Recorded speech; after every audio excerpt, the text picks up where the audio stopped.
بسم الله الرحمن الرحيم قل هو الله أحد الله الصمد لم يلد ولم يولد ولم يكن له كفوا أحد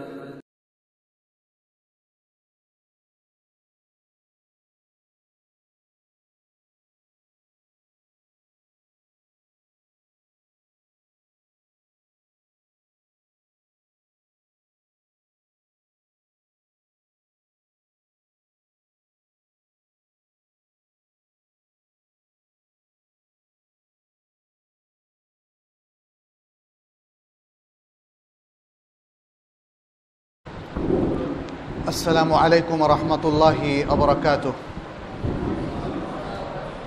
إن الحمد لله نحمده ونستعينه ونستغفره ونعوذ بالله من شرور أنفسنا وسيئات أعمالنا من يهده الله فلا مضل له ومن يضلل فلا هادي له وأشهد أن لا إله إلا الله وحده لا شريك له وأشهد أن محمدًا عبده ورسوله.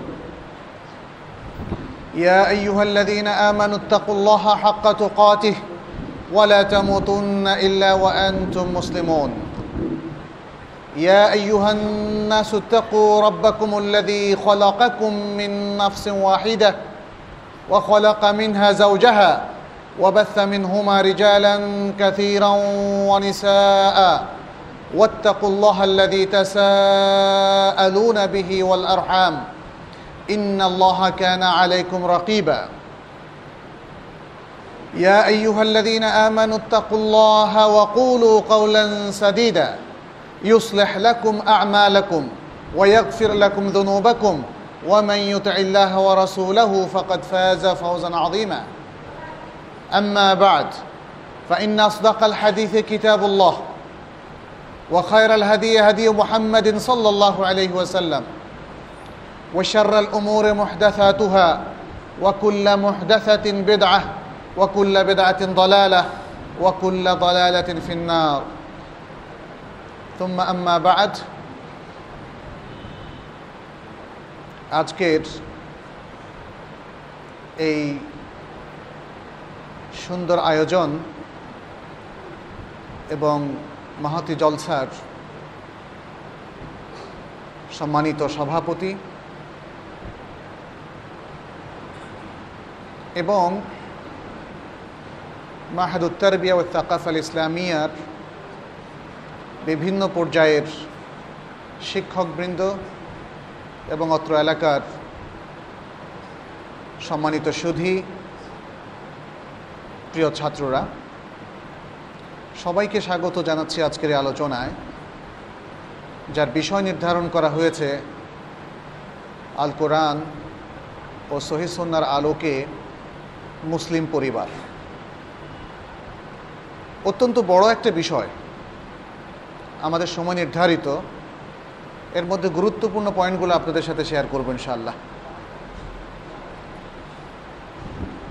পরিবার ইসলামী সমাজের অত্যন্ত গুরুত্বপূর্ণ একটা অনুষঙ্গ, একটা উপাদান, একটা উপকরণ। মুসলিম সমাজের জন্যে অত্যন্ত গুরুত্বপূর্ণ বিধায় আল কোরআনে এবং আস সুন্নায় মহান আল্লাহ পাকের পক্ষ থেকে যথেষ্ট ইনস্ট্রাকশন এই ব্যাপারে আছে। আমরা প্রথমেই দেখার চেষ্টা করব যে পারিবারিক প্রসঙ্গ অথবা পরিবার শব্দটা কতভাবে আল কোরআনে এসেছে এবং পাশাপাশি কোরআন এবং সুন্নায় পরিবারকে কোন দৃষ্টিকোণ থেকে উপস্থাপন করা হয়েছে। একটা সুখী মুসলিম পরিবার গঠন করার জন্য আমাদের কি কি করণীয়, এর বৈশিষ্ট্যগুলো কি, আর পরিবারের সদস্যদের পারস্পরিক অধিকারগুলো কি কি, এ প্রসঙ্গে আমাদের কি করণীয়, আজকের আলোচনায় আমরা চেষ্টা করব ইনশাআল্লাহ এই বিষয়গুলো নিয়ে আসার জন্যে। এর এক একটা বিষয় আসলে এক একটা আলোচনার দাবি রাখে, কিন্তু আমরা চেষ্টা করব আমাদের নির্ধারিত সময়ের মধ্যে অন্তত গুরুত্বপূর্ণ জরুরি বিষয়গুলো আজকের বর্তমান সামাজিক প্রেক্ষাপটে বা বৈশ্বিক প্রেক্ষাপটে সেটাকে নিয়ে আসা। আমরা সবাই একটা গ্লোবাল ভিলেজের মধ্যে বসবাস করছি। সারা পৃথিবীর যেখানেই যা কিছু ঘটছে মুহূর্তে আমাদের কাছে চলে আসছে, সংবাদ আকারে, ইন্টারনেটের মাধ্যমে অথবা বিভিন্ন প্রচার মাধ্যমে।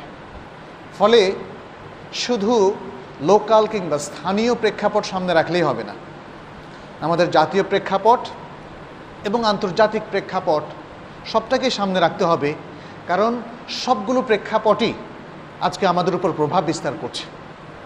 আমাদের চিন্তা চেতনা থেকে আরম্ভ করে প্রতিদিনকার কর্মকাণ্ডে, আমাদের চর্চায়, অনুশীলনে, আমাদের শিক্ষা, সাংস্কৃতিক, ধর্মীয় প্রত্যেকটা ক্ষেত্রেই আন্তর্জাতিক থেকে আরম্ভ করে লোকাল যে কোনো বিষয় আমাদের উপর প্রভাব বিস্তার করছে।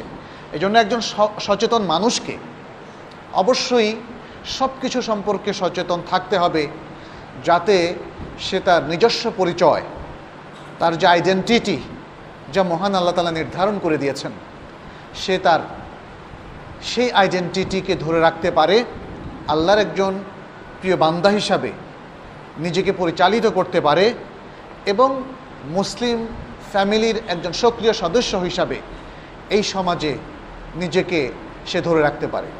আসুন দেখা যাক প্রথমে আল কোরআনের মধ্যে উসরা বা পরিবার প্রসঙ্গটি কিভাবে এসেছে।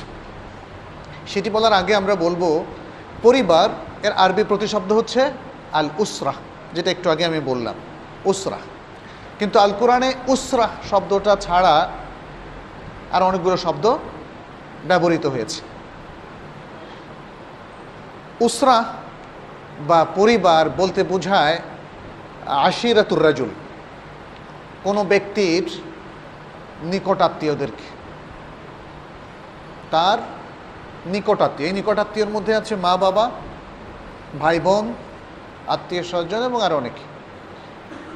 এমনকি পরিবারের সবচেয়ে ক্ষুদ্র গণ্ডি হচ্ছে মা বাবা, ভাই বোন, সন্তান সন্ততি। এর বাইরে আরও যে রিলেশন আছে, সম্পর্ক আছে, সেটাও পরিবারভুক্ত বলেই মনে করা হয়। যেমন আছে চাচা, চাচি, মামা, মামি, খালা, ফুফু, দাদা, দাদি ইত্যাদি, নানা, নানি, এরা সবই পরিবারভুক্ত। যদিও পরিবারের ক্ষুদ্রতম গণ্ডিরও একটা সংজ্ঞা আছে। উসরা শব্দটি আসরুন থেকে এসছে। আল আসরু মানে হচ্ছে আল কুওয়া, শক্তি। পরিবার কিন্তু একটা শক্তি, পরিবার একটা শক্তি। এই শক্তিটা সম্পর্কে আজকের আধুনিক বিশ্ব খুব আস্থা রাখতে পারছে না বলে তারা পরিবার ভেঙে দিচ্ছে। মা বাবা, ভাই বোন তাদের কাছে খুব বেশি অর্থ বহন করে না। ফলে বর্তমান সামাজিক ব্যবস্থাপনায় আধুনিক বিশ্বে পরিবার কিন্তু ভেঙে পড়ছে। সবচেয়ে প্রিয়তম ব্যক্তিরাও তাদের কাছে অবহেলিত হচ্ছে। ফলে তারা বাবার সাথে সংযোগ স্থাপনের জন্য বাবা দিবস পালন করে, তারা মায়ের সাথে সংযোগ স্থাপনের জন্যে মা দিবস পালন করে। কিন্তু আমাদের মুসলিম সমাজের অনেকেই বিষয়টা ওইভাবে নেয় না। তারা মনে করে মা দিবস মানে মাকে নিয়ে সেদিন উল্লাস করব, মাকে নিয়ে কিছু প্রোগ্রাম করব, বাবা দিবসে বাবাকে নিয়ে বাবাকে গ্রিটিংস জানাবো, হ্যাঁ, বাবাকে স্বাগত জানাবো এবং বাবাকে নিয়ে প্রোগ্রাম করব। আসলে আধুনিক বিশ্ব কিন্তু ওই কারণে এই দিবসটা তারা তৈরি করেনি। তারা দেখেছে বাবা অবহেলিত ব্যক্তি, এই বাবার সাথে সন্তানদের আর কোনো যোগাযোগের ব্যবস্থা নাই এই দিবস, যদি এই দিবসকে একটা দিবস হিসাবে স্থাপন করা না হয়। অতএব পরিবার যে একটা শক্তি, এটা কোরআনই আমাদেরকে দেখিয়েছে। সূরা আল ইনসানের বা আদ-দাহার যেটার নাম 28 নম্বর আয়াতে আল্লাহ তাআলা বলছেন, নাহনু খালাকনাহুম ওয়া শাদাদনা আসরাহুম, আমরা তাদেরকে সৃষ্টি করেছি এবং তাদেরকে বেঁধে দিয়েছি তাদের শক্তি দিয়ে, তাদের পরিবার দিয়ে। ওয়া ইযা শি'না বাদদালনা আমসালাহুম তাবদীলা। যখন আমরা চাইব তখন তাদের অনুরূপ দিয়ে তাদেরকে পরিবর্তন করে দেব। তারা আর থাকবে না, তাদের জায়গায় অন্য লোকদেরকে নিয়ে আসা হবে। যাই হোক, পরিবার, তাহলে পরিবারের ভেতরেই আছে, যেহেতু আরবি শব্দের প্রত্যেকটার একটা অর্থ থাকে, এর মধ্যে আছে শক্তি। বাবা একটা শক্তি, মা একটা শক্তি, ভাই একটা শক্তি, বোন আর একটা শক্তি, সন্তানরাও শক্তি। এই শক্তির একটা প্রভাব আছে। ফলে পারিবারিক ভিত্তি হচ্ছে ইসলামী রাষ্ট্রের প্রথম ভিত্তি। পরিবার হচ্ছে প্রথম একক যেখান থেকে ইসলামী সমাজ গড়ে ওঠে এবং এই সমাজ থেকে রাষ্ট্র গড়ে ওঠে। পরিবার ভেঙে গেলে শক্তি কমে যায়, সামাজিক শক্তিও কমে যায় এবং ফলে নানা ধরনের প্রবলেম দেখা দেয়, যেটা আমরা হয়তো আমাদের আলোচনায় আসবে ইনশাআল্লাহ। পরিবার ভেঙে গেলে কি ক্ষতির মুখোমুখি এ মানব জাতি, শুধু একটা জাতি নয়, পুরো মানব জাতি কি কি প্রবলেম ফেস করে সেটি আমরা প্রসঙ্গক্রমে নিয়ে আসার চেষ্টা করব ইনশাআল্লাহ। পরিবারের সংজ্ঞা দেওয়া হয়েছে এভাবে: হিয়াল জামাআতুল ইনসানিয়া আত-তানযীমিয়া আল মুকাল্লাফা বিওয়াজিব ইস্তিকরারিল মুজতামা ওয়া তাতাওয়ুরিহি। এটি হচ্ছে সুসংগঠিত সুসংগঠিত একদল মানব সমাজের শান্তি, শৃঙ্খলা এবং উন্নয়নের ধারা বজায় রাখার দায়িত্ব যাদেরকে দেওয়া হয়েছে। পরিবার, যেটা আমরা বলেছি শক্তি, এই পারিবারিক বন্ধনের মধ্য দিয়ে মানুষ ভালোবাসার চর্চা করে, মানুষ পরস্পরের প্রতি সম্মান বোধের চর্চা করে, মানুষ পরস্পরের অধিকার রক্ষার চর্চা করে। এটা পরিবার থেকে শুরু হয়।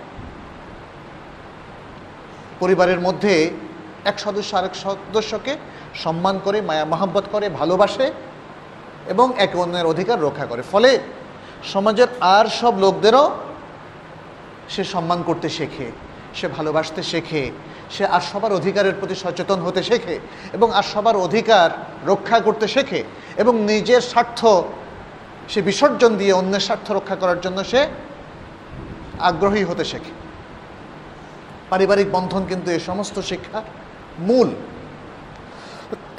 ফলে আমরা এই সংজ্ঞার মধ্যে যেটা দেখতে পাচ্ছি, এটা সুসংগঠিত একদল মানব শুধু নয়, বরং একদল দায়িত্ব প্রাপ্ত মানব যারা সমাজের শান্তি শৃঙ্খলা এবং সমাজের উন্নয়ন প্রক্রিয়া অব্যাহত রাখার জন্য দায়িত্বশীল। আল কোরআনের মধ্যে অনেকগুলো শব্দ এসেছে, পরিবার অর্থে অনেকগুলো শব্দ এসেছে। এর মধ্যে এক নম্বর হচ্ছে যে আয়াতটা জাহিদ ভাই আপনাদেরকে শুনিয়েছেন, ইয়া আইয়ুহাল্লাযীনা আমানু কু আনফুসাকুম ওয়া আহলিকুম নারা। আহাল এটা হচ্ছে পরিবারের অর্থে পরিবার। আল কোরআনের মধ্যে এই শব্দটা বহুবার ব্যবহৃত হয়েছে। যেমন সূরা আন-নামলের 7 নম্বর আয়াতে আল্লাহ তাআলা বলছেন, ইয ক্বালা মূসা লিআহলিহি ইন্নী আনাস্তু নারান ফাআতীকুম মিনহা বিখাবারিন আও আতীকুম বিশিহাবিন কাবাসিন লাআল্লাকুম তাসতালুন। তিনি বলছেন কি, যখন মূসা তার আহালকে বলল, আহাল মানে পরিবার। এই আহাল দিয়ে কখনো শুধু স্ত্রীকেও বোঝানো হতে পারে, যদি পরিবারের মাত্র স্ত্রী আছে আর কেউ নাই। আর এই আহাল দিয়ে পরিবারের স্ত্রী এবং সন্তান সবাইকেও বোঝানো হতে পারে। আরেকটি আয়াতে সূরা তাহরিমের আয়াতটা তো আমরা শুনলাম, ইয়া আইয়ুহাল্লাযীনা আমানু কু আনফুসাকুম ওয়া আহলিকুম নারা। হে ঈমানদার লোকেরা, তোমরা নিজেদেরকে এবং নিজেদের পরিবারকে জাহান্নামের আগুন থেকে বাঁচাও। চমৎকার উসলুবে কোরআন কিন্তু আমাদেরকে তাগিদ দিচ্ছে, উৎসাহ দিচ্ছে, আমাদের দায়িত্ব স্মরণ করিয়ে দিচ্ছে। আসলে এখানে একটা জিনিস লক্ষণীয় যে আল্লাহ তাআলা তিনি আমাদেরকে একটা পারিবারিক বলয় সৃষ্টি করে একটা সুন্দর সংগঠন তৈরি করে দিয়েছেন। এই সংগঠনের নাম হচ্ছে পরিবার, আল উসরা, তানযীমুল উসরা। এর মধ্য দিয়ে দেখবেন যে কোরআন হাদিস না পড়েও কিন্তু মা বাবার প্রতি ভালোবাসা মানুষ অনুভব করে না? ভাই বোনদের প্রতি সে ভালোবাসা এবং আকর্ষণ, টান সে অনুভব করে। আল্লাহ তো সেটা আমাদের চেয়ে বেশি জানেন।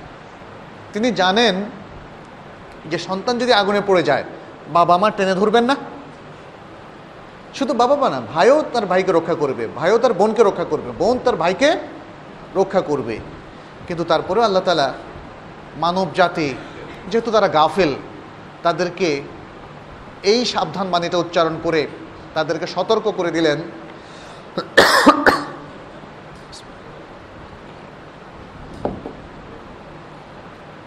কারণ আপনার বাচ্চা যদি আপনার সামনে আগুনে পড়ে যায় তখন না আপনি বাঁচাবেন, আর যদি সে আগুনে পড়ার জন্য যে পথে চলছে সেটা অনেক দিন পরে পড়বে, আজকে পড়বে না, সেটা কিন্তু সে ব্যাপারে আমরা গাফিল থাকি, আমরা সতর্ক থাকি না। এই জন্য সূরা তাহরিমের মধ্যে সে কথাটাই জানিয়ে দিয়েছে, নিজেও বাঁচো, পরিবারকেও বাঁচাও। আরেকটি আয়াত সূরা আল আরাফের ৮৩ নম্বর আয়াতে আল্লাহ তাআলা বলছেন, ফাআনজাইনাহু ওয়া আহলাহু ইল্লা ইমরাআতাহু কানাত মিনাল গাবিরিন, আমরা তাকে এবং তার পরিবারকে রক্ষা করলাম, উদ্ধার করলাম, ইল্লা ইমরাআতাহু, কিন্তু তার স্ত্রী ছাড়া, তার স্ত্রী ছাড়া। লূত আলাইহিস সালামের স্ত্রীকে আল্লাহ তাআলা রক্ষা করেননি।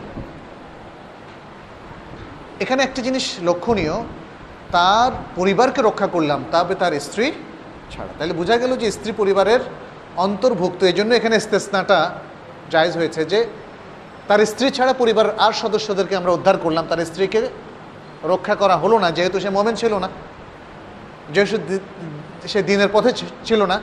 ফলে যারা পেছনে পড়ে গিয়েছে, যারা আল্লাহর এই শাস্তির মধ্যে পড়ে গিয়েছে, তার স্ত্রী মুমিন না থাকার কারণে তাদের মধ্যে অন্তর্ভুক্ত হয়ে গেল। সূরা নেসার ৩৫ নম্বর আয়াতে আল্লাহ তাআলা বলছেন, এটা একটা সুন্দর ইনস্ট্রাকশন মুমিনদের জন্য, ওয়াইন খিফতুম শিকাকা বাইনিহিমা ফাবআথু হাকামান মিন আহলিহি ওয়া হাকামান মিন আহলিহা ইন ইউরিদা ইসলাহান ইউওয়াফফিকিল্লাহু বাইনাহুমা ইন্নাল্লাহা কানা আলিমান খাবীরা।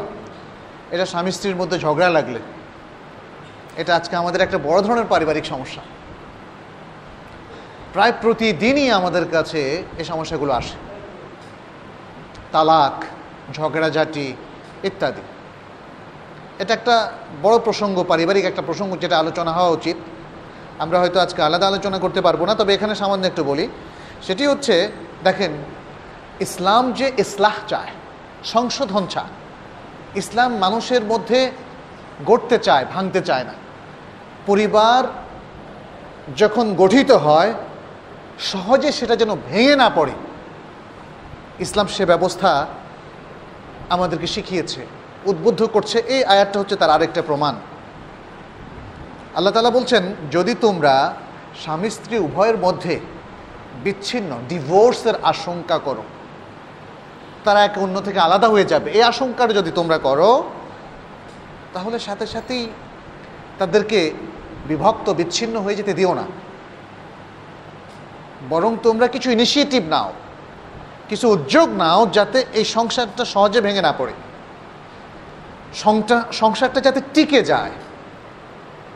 সেজন্য কি বললেন? ইনিশিয়েটিভের মধ্যে প্রথম হচ্ছে ফাবআথু হাকামান মিন আহলিহি, তাহলে স্বামীর পরিবার থেকে একজন সালিস, এটাকে বলা হয় আরবিট্রেটর, সালিস ব্যক্তি, যিনি হবেন সালিস করার একজন। দুজন সালিস হবে, একজন হবে স্বামীর ফ্যামিলি থেকে, যেহেতু স্বামীর কথাগুলো তিনি বলবেন।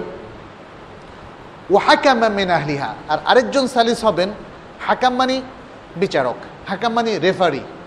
হাকাম মানে হচ্ছে ওই ব্যক্তি যে সবার মধ্যে মিলঝুল, মানে সব কথা শুনে একটা হুকুম দেওয়ার অধিকার রাখে, যাকে সে অধিকার দেওয়া হয়। তাহলে একজন হাকাম এরকম ব্যক্তি পুরুষের ফ্যামিলি থেকে, একজন হবে স্ত্রীর ফ্যামিলি থেকে, স্বামীর ফ্যামিলি থেকে, স্ত্রীর ফ্যামিলি থেকে।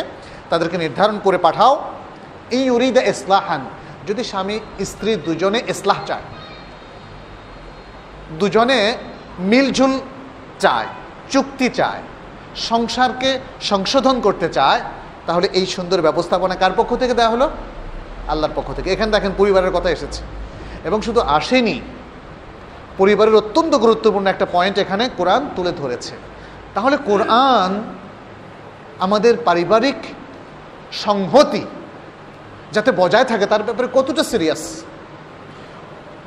সংসার ভেঙে যাওয়ার উপক্রম হচ্ছে, সেখানে কোরআন আমাদেরকে ম্যানেজমেন্ট শেখাচ্ছে, এমন একটা ব্যবস্থাপনা যে ব্যবস্থাপনা অনুসরণ করে আমরা সংসারগুলোকে ধরে রাখতে পারবো তথা পরিবারগুলোকে ধরে রাখতে পারবো। আজকে যারা মুসলমানদের মধ্যে পরিবারকে ভাঙতে চাচ্ছেন পাশ্চাত্যের অনুকরণে, তাদের বোঝা উচিত যে তারা আসলে কোরআনের বিরুদ্ধে দাঁড়িয়েছেন, কোরআনী বিধানের বিরুদ্ধে তারা দাঁড়িয়ে গেছে।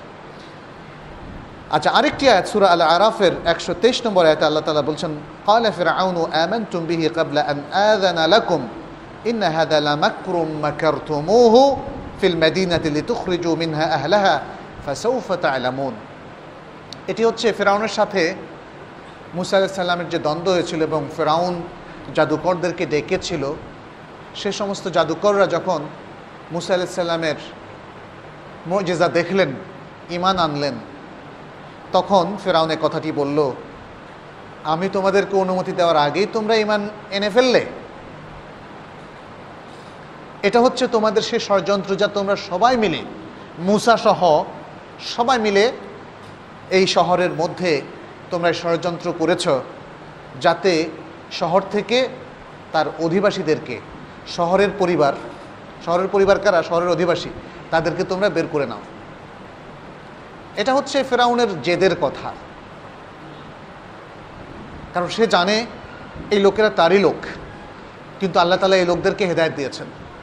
এই লোকরা যখন মুসা আলাইহিস সালামকে দেয়া মুজিজা অবলোকন করলো, তখন তাদের অন্তরের দুয়ারটা খুলে গেল। সত্যকে গ্রহণ করার জন্য তাদের ভেতরে আল্লাহ তাআলা একটা প্রিপারেশন, একটা ইস্তেদাদ দিয়ে দিলেন, ফলে তারা সত্যকে গ্রহণ করলো। সত্যকে গ্রহণ করার শক্তি বিশাল শক্তি, এটা আরেকটা শক্তি। এই সত্য যদি কেউ গ্রহণ করে, পৃথিবীর আর কোনো শক্তি তাকে দমন করতে পারে না। পৃথিবীর কোনো লোভ লালসা, পৃথিবীর কোনো পজিশন, পৃথিবীর কোনো সেই শক্তিশালীদের ভয় প্রদর্শন তাকে একটু নড়াতে পারে না। এই জাদুকররা একটু আগে ছিল ফিরআউনের পক্ষের লোক, যখন তারা ঈমান আনলো তখন তারা হয়ে গেল মুসা আলাইহিস সালামের পক্ষের লোক তথা আল্লাহর পক্ষের লোক। এ হচ্ছে ঈমানি শক্তি। আজকে মুসলমানদের সেই শক্তিটা খুবই দুর্বল হয়ে গিয়েছে। যে ঈমান আজকে আমাদের মধ্যে থাকার কথা, আজকে আমাদের ইন্ডিভিজুয়াল, আমাদের পরিবারগুলোর মধ্য থেকে সেই ঈমান সরে যাওয়ার কারণে আজকে ব্যক্তি হয়ে পড়েছে দুর্বল, পরিবারগুলো হয়ে পড়েছে দুর্বল। প্রিয় ভাইরা, সেই শক্তি আমাদেরকে অর্জন করতে হবে। পরিবারের মধ্যে আছে শক্তি, আমরা একটু আগে বলেছি। তাহলে এখানেও আহাল শব্দটা ইউজ করা হলো। এইভাবে আল কোরআনে আমরা দেখেছি আহাল শব্দটা অনেকবার ব্যবহৃত হয়েছে, যার অর্থ হলো আল উসরা বা পরিবার। আচ্ছা, পরিবার, আশিরা এই শব্দ ব্যবহৃত হয়, অর্থাৎ আল কোরআনে আশিরা শব্দটা এসেছে যার অর্থ হলো পরিবার। একাধিকবার এসেছে আশিরা শব্দটাও। যেমন আশ-শুআরা এই সূরার মধ্যে মহান আল্লাহ তাআলা 214 নম্বর আয়াতে রাসূলুল্লাহ সাল্লাল্লাহু আলাইহি সাল্লামকে নির্দেশ দিচ্ছেন, ওয়ানদির আশিরাতাকাল আকরাবিন, ওয়ানদির আশিরাতাকাল আকরাবিন, আর তোমার নিকট আত্মীয়দেরকে। নিকট আত্মীয়রাই হচ্ছে পরিবার। ওই সমস্ত পরিবারগুলোকেও তুমি সতর্ক করো যারা তোমার নিকট আত্মীয়। এটা একটা আয়াত। আর আরেকটা আয়াত সূরা আত-তাওবার 24 নম্বর আয়াত, যেখানে আল্লাহ তাআলা বলছেন, কুল ইন কানা আবাউকুম ওয়া আবনাউকুম ওয়া ইখওয়ানুকুম ওয়া আজওয়াজুকুম ওয়া আশিরাতুকুম ওয়া আমওয়ালুন ইকতারাফতুমুহা ওয়া তিজারাতুন তাখশাউনা কাসাদাহা ওয়া মাসাকিনু তারদাউনাহা আহাব্বা ইলাইকুম মিনাল্লাহি ওয়া রাসূলিহি ওয়া জিহাদিন ফি সাবিলিহি ফাতারাব্বাসু হাত্তা ইয়াতি আল্লাহু বিআমরিহি ওয়াল্লাহু লা ইয়াহদিল কওমাল ফাসিকিন। বলো হে মুহাম্মদ সাল্লাল্লাহু আলাইহি সাল্লাম, বলো যদি তোমাদের বাবারা, বাবা বলতে বাবা এবং তার পূর্বপুরুষ, এবং তোমাদের সন্তানেরা, তোমাদের ভাইয়েরা, তোমাদের স্ত্রীরা এবং তোমাদের পরিবারগুলো, ওয়া আশিরাতুকুম, তোমাদের পরিবার অথবা তোমাদের আত্মীয়রা, আর সে সম্পদ যা তোমরা উপার্জন করেছ, এবং সেই ব্যবসা যার নষ্ট হয়ে যাওয়ার আশঙ্কা তোমরা করো, এবং সেই আবাসগুলো, অ্যাকোমোডেশন, ফ্ল্যাট, যেগুলো তোমাদের খুবই মনোভূত, খুবই সুন্দর তোমাদের কাছে মনে হয়, যদি এই সব কিছু তোমাদের কাছে আল্লাহ এবং তার রাসূল এবং আল্লাহর পথে জিহাদ করা থেকে উত্তম হয়, তাহলে তোমরা অপেক্ষা করতে থাকো যতক্ষণ না আল্লাহর নির্দেশ আসে। কারণ যদি আল্লাহ এবং তার রাসূলকে আপনি প্রায়োরিটি না দেন, আল্লাহ এবং তার রাসূলকে সব কিছুর সামনে না রাখেন, তাহলে কিন্তু এই যে কথা বলা হলো, তার মানে তাহলে তোমরা বিপদের আশঙ্কায় পড়ো। আল্লাহর নির্দেশ আসা পর্যন্ত তোমরা অপেক্ষা করতে থাকো, আল্লাহর পক্ষ থেকে আযাব, শাস্তি আসা পর্যন্ত তোমরা অপেক্ষা করতে থাকো। আজকে আমাদের অনেকের কাছেই কিন্তু এই জিনিসগুলো আল্লাহ এবং তার রাসূল সাল্লাল্লাহু আলাইহি ওয়াসাল্লামের চাইতে অনেক প্রিয়। তা না হলে ব্যবসাকে রক্ষা করার জন্য কেন আপনি শরীয়তকে বিসর্জন দেবেন? ব্যবসাকে রক্ষা করার জন্য কেন আপনি সুদে ইনভলভ হবেন? ব্যবসাকে রক্ষা করার জন্য কেন আপনি ঘুষ দেবেন অথবা ঘুষ নেবেন? কেন আপনি নিজের আখেরকে চরিতার্থ করার জন্য বা গোছানোর জন্যে কেন আপনি অন্যায়ের আশ্রয় নেবেন? কেন আপনি মানুষের সম্পদ অন্যায়ভাবে গ্রাস করবেন, অন্যের সম্পদ আত্মসাৎ করবেন, অথবা মানুষের সম্পদ, সরকারের সম্পদ আত্মসাৎ করবেন? বোঝা যাচ্ছে আল্লাহ এবং তার রাসূল ছাড়া অন্যরাই আপনার কাছে প্রিয়। তাহলে অপেক্ষা করুন আল্লাহর নির্দেশ আসা পর্যন্ত। আল্লাহ কিন্তু সতর্ক করছেন আমাদেরকে, আল্লাহ সতর্ক করছেন ছোটোখাটো বিপদ দিয়ে, যাতে করে মানুষ সতর্ক হয়, আমাদের ভাই বোনেরা সতর্ক হয়, আমাদের পরিবারগুলো সতর্ক হয়, বড় বিপদ আসার আগেই যেন তারা নিজেদেরকে শুধরিয়ে নেয়। যাই হোক, এখানে আমরা আশিরা শব্দটা দেখলাম, যেখানে পরিবার অর্থে ব্যবহৃত হয়েছে। আল্লাহ শেষে বলেছেন, নিশ্চয় আল্লাহ যারা ফাসিক সম্প্রদায়, যারা সীমালঙ্ঘনকারী, যারা পাপী, তাদেরকে হেদায়েত দেন না। এত কথা, এত কোরআন, সব কিছু কিন্তু আল্লাহ আমাদের কাছে একদম স্পষ্ট দলিল আকারে পেশ করেছেন না? কোরআন যে কোনো মুসলিম, অত্যন্ত সাধারণ মুসলিম ব্যক্তি, সাধারণ নাগরিকও কোরআন পড়তে পারে না? নিষেধ না তো। এবং তার হাতের কাছে এখন কোরআনের অনুবাদও আছে, হাদিসও কিন্তু এখন আমাদের কাছে অ্যাভেলেবল হয়ে গেছে।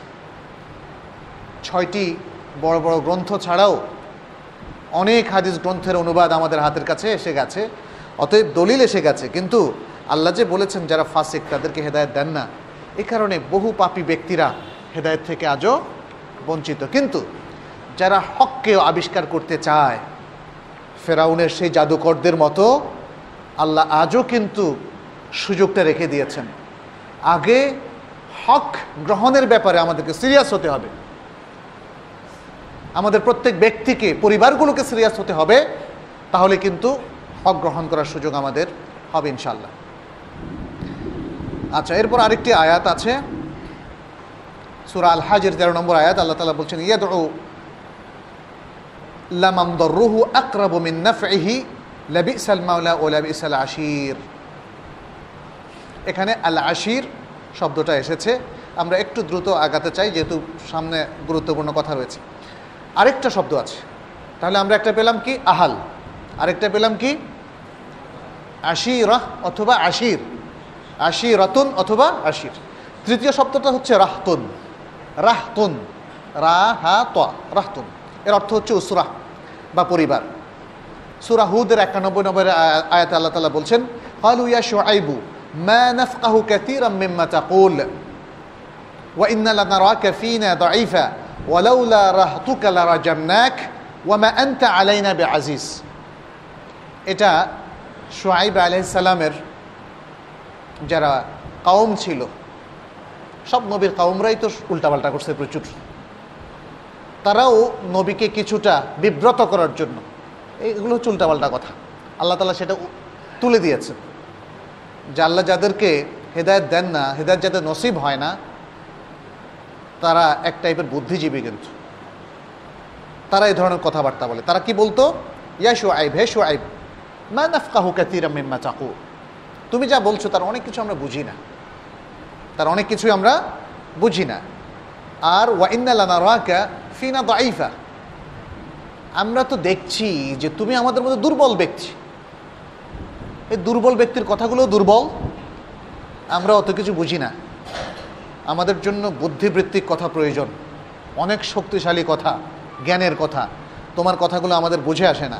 ওয়ালাউলা রাহতুকা, যদি তোমার পরিবার না থাকতো লা রাজামনাক, তাহলে তোমাকে আমরা পাথর মেরে মেরে ফেলতাম। কি ভয়ঙ্কর কথা। আমরা জানি নবীরা হচ্ছেন সেই জাতির মধ্যে সবচেয়ে সজ্জন, সব নবীরাই, এটা প্রমাণিত। সেই জাতির মধ্যে সবচেয়ে সৎ ব্যক্তি, সবচেয়ে সিম্পল মানুষ, চালাক নন, দুষ্ট নন, ভালো মানুষ, সবচেয়ে ভালো মানুষ। সেই নবীকে তারা এই হুমকি দিচ্ছে, তারা নানাভাবে নাজেহাল করেছে, তারা ইন্টেলেকচুয়ালি নাজেহাল করেছে। ইন্টেলেকচুয়ালি নাজেহাল হচ্ছে প্রথমটা, যে তুমি যা বলো আমরা বুঝি না, তোমার কথাটা অবোধগম্য। কারণ একজন বুদ্ধিমান যখন কথা বলে তখন সবাই বুঝে না, তাহলে একজন বুদ্ধিমানকে আপনি ট্রিট করবেন কি করে, আপনি একজন বুদ্ধিমানের সাথে আচরণ করবেন কি করে? তিনি বলবেন যে আপনার কথা আমি বুঝে এসছি। আসলে বুঝে তো আসে, যখন কেউ বুঝতে চায় না তখন সে এ দাবি করে যে তোমার কথা বোধগম্য নয়। কিসের ইমানের কথা বলছো, কোথায় আল্লাহ, আমরা তো দেখছি না, বা ওহী নাজিল হতে তো দেখলাম না। এই সমস্ত কারণগুলোকে তারা সামনে রেখে বলছে বুঝে আসে না। কিন্তু অবশ্যই বুঝে আসে, আল কোরআন আমাদের বুঝে আসে না, জান্নাত জাহান্নাম বুঝে আসে না, আল্লাহর তৌহিদ কি বুঝে আসে না, রাসূলুল্লাহ সাল্লাল্লাহু আলাইহি সাল্লাম আল্লাহর বান্দা ও রাসূল, এটা কি বুঝে আসে না? নামাজ এর শিক্ষা, সালাত যেভাবে আমাদেরকে শিখানো হয়েছে, রোজা বা সওম যেভাবে শেখানো হয়েছে, হজ যাকাত যেভাবে শেখানো হয়েছে, এটা বুঝে আসে না? সবই বুঝে আসে। অতএব প্রশ্নটা আসলে অন্যখানে, প্রশ্নটা অন্যখানে। অতএব তাহলে দেখা যাচ্ছে প্রত্যেক জাতির দুর্বৃত্তরা অথবা খারাপ লোকেরা তারা কিন্তু নবীদেরকে ইন্টেলেকচুয়ালি বা বুদ্ধিবৃত্তিকভাবে নাজেহাল করেছে, আর শারীরিকভাবে নাজেহাল করেছে, আর হুমকি দিয়ে, আক্রমণের হুমকি দিয়েও নাজেহাল করেছে। এটা হচ্ছে তার আরেকটা প্রমাণ। শোয়েব আলাইহিস সালামকে তারা সেটা করেছে। যাই হোক, এখানে ওয়ালাউলা রাহতুকা, রাহতুন মানে কি? পরিবার। সূরা হুদের 92 নম্বর আয়াতেও সে রাহতুন শব্দটা আবার এসছে। ক্বালা ইয়া কওমি, এবার হুদ শুআয়ব আলাইহিস সালাম বলছেন, ইয়া কওমি আরাহতি আ'আজ্জু আলাইকুম মিনাল্লাহ, হে আমার সম্প্রদায়, তোমরা আমার পরিবার এর কারণে আমাকে ছেড়ে দিচ্ছ, আমাকে হুমকি দিচ্ছিলে কিন্তু পরিবারের কারণে আমাকে ছেড়ে দিলে। তো তোমাদের কাছে কি আমার পরিবার আল্লাহর চাইতেও বেশি গুরুত্বপূর্ণ, বেশি সম্মানিত? ইয়া কওমি আরাহতি আ'আজ্জু আলাইকুম মিনাল্লাহ ওয়াত্তাখাযতুমুহু ওয়ারাআকুম যাহরিয়া, তোমরা আমার পরিবারকে সম্মান করে আমাকে ছেড়ে দিয়েছো, আর আল্লাহকে নিয়ে তোমরা তিরস্কার করছো। ইয়া সালাম।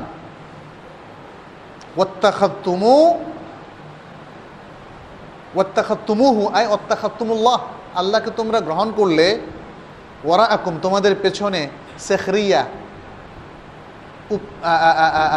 মানে তিরস্কার করার উপকরণ হিসাবে তোমরা আল্লাহকে গ্রহণ করলে, আল্লাহকে নিয়ে তিরস্কার করছো। ইন্না রব্বি বিমা তা'মালুনা মুহীত, নিশ্চয়ই তোমরা যা করছো, যে আমল করছো, আল্লাহ সে সব কিছু বেষ্টন করে আছেন। আমার আল্লাহ তো এরকম হাজার হাজার রহত পরিবার সৃষ্টি করেছেন, বরং এ বিশ্বজগতের সব কিছু স্রষ্টা হচ্ছেন আমার আপনার সবারই আল্লাহ। অতএব একজন ব্যক্তিকে আপনি সম্মান করছেন, তার জন্য আপনি আমাকে ছাড় দিচ্ছেন, কিন্তু এই সব কিছু স্রষ্টা যিনি, আপনি তাকে অস্বীকার করছেন, তাকে নিয়ে তিরস্কার করছেন, এটা তো হতে পারে না। যাই হোক, এভাবে আমরা দেখি আল কোরআন পরিবারের বিষয়ে, নবীর পরিবার হোক, মোমেনদের পরিবার হোক, মানুষের পরিবার হোক, অমুসলিম পরিবার হোক, সব ব্যাপারে তিনি গুরুত্ব আরোপ করেছেন। অমুসলিম পরিবারের ধারণাটা আমরা নিতে পারি, ওয়ানদির আশিরাতাকাল আকরাবিন, আপনার নিকটাত্মীয় পরিবারগুলোকে আপনি সতর্ক করুন, কারণ তারা এখনো মুসলিম হয়নি। তাহলে সব পরিবারের বিষয়টি কিন্তু আল কোরআনে উঠে এসেছে। সুতরাং এটার দ্বারা আমরা বুঝলাম যে ইসলামে পরিবারটা অত্যন্ত গুরুত্বপূর্ণ বিষয়। সুন্নাহ পরিবারের কথা ব্যাপকভাবে এসেছে, সেটা আমাদের আলোচনায় আমরা কিছু উঠিয়ে আনার চেষ্টা করব ইনশাআল্লাহ। স্বামী স্ত্রীর ব্যাপারে আল কোরআনে অনেক ইনস্ট্রাকশন আছে, সুন্নায় অনেক ইনস্ট্রাকশন আছে। স্বামী সম্পর্কে যখন সহিহ সুন্নাহর মধ্যে কথা বলা হয় তখন পরিবার সম্পর্কে কথা হচ্ছে না? যখন স্ত্রী সম্পর্কে কথা বলা হয় তখন পরিবার সম্পর্কে কথা বলা হচ্ছে না? যখন সন্তান সম্পর্কে কথা বলা হয় তখন কি পরিবার সম্পর্কে কথা বলা হচ্ছে না? যখন কন্যা সন্তান সম্পর্কে কথা বলা হয় তখন পরিবার সম্পর্কেই কথা বলা হচ্ছে। অতএব এই ধরনের ইনস্ট্রাকশন সুন্নাহর মধ্যে কোরআনের চাইতেও আরও ব্যাপকভাবে এসছে, এবং এই ব্যাপকভাবে আসার কারণ হচ্ছে যেহেতু সুন্নাহ হচ্ছে কোরআনেরই ব্যাখ্যা। আমরা পরিবারের আসলের মধ্যে দেখি যে এখানে দুটো কথা বলা হয়েছে, একটা হচ্ছে নসব আর একটা হচ্ছে শহর। পরিবারের দুটো দিক, একটা হচ্ছে নসব বা বংশীয় পরিবার, আর পরিবারটা এক্সটেন্ডেড হয় যখন কেউ বিবাহ করে, তখন তার নতুন আত্মীয় স্বজন তৈরি হয়। এই আত্মীয় স্বজন কারা? এদেরকে আরবিতে বলা হয় শহর। এই শহর হচ্ছে স্বামী মানে স্ত্রীর দিক থেকে স্বামীর পক্ষের আত্মীয়রা, আর স্বামীর দিক থেকে স্ত্রীর পক্ষের আত্মীয়রা। তাহলে এ হচ্ছে পারিবারিক বন্ধন। আল কোরআনের মধ্যে এই পারিবারিক বন্ধনের কথা, স্বামী স্ত্রী এবং তাদের আত্মীয় স্বজনের কথাটাও এসেছে। আমরা এখানে একটু সংক্ষেপ করছি। আচ্ছা, যদি পরিবারের ইতিহাস আমরা দেখি তাহলে মানব জাতির ইতিহাস যতটা পুরাতন, পরিবারের ইতিহাসও ততটা পুরাতন। কারণ মানব জাতির ইতিহাস কাকে দিয়ে শুরু? আদম আলাইহিস সালাম। তার কি স্ত্রী ছিল? তার স্ত্রী ছিল।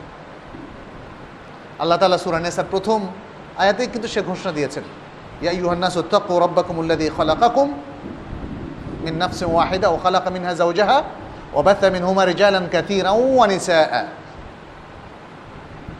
তোমরা তোমাদের সেই রবকে ভয় করো যিনি তোমাদেরকে এক আত্মা থেকে সৃষ্টি করেছেন এবং সে আত্মা থেকে সৃষ্টি করেছেন তার স্ত্রীকে, আর এই উভয় থেকে সৃষ্টি করেছেন অগণিত নরনারী।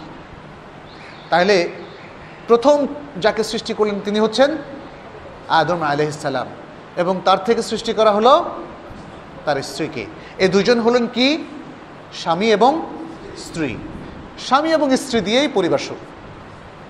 এবং মজার ব্যাপার হলো আল্লাহর আয়োজনটা এত নিখুঁত এবং সুন্দর যে আজও নতুন পরিবার গঠিত হয় স্বামী এবং স্ত্রী দিয়ে। বৈধ পরিবার।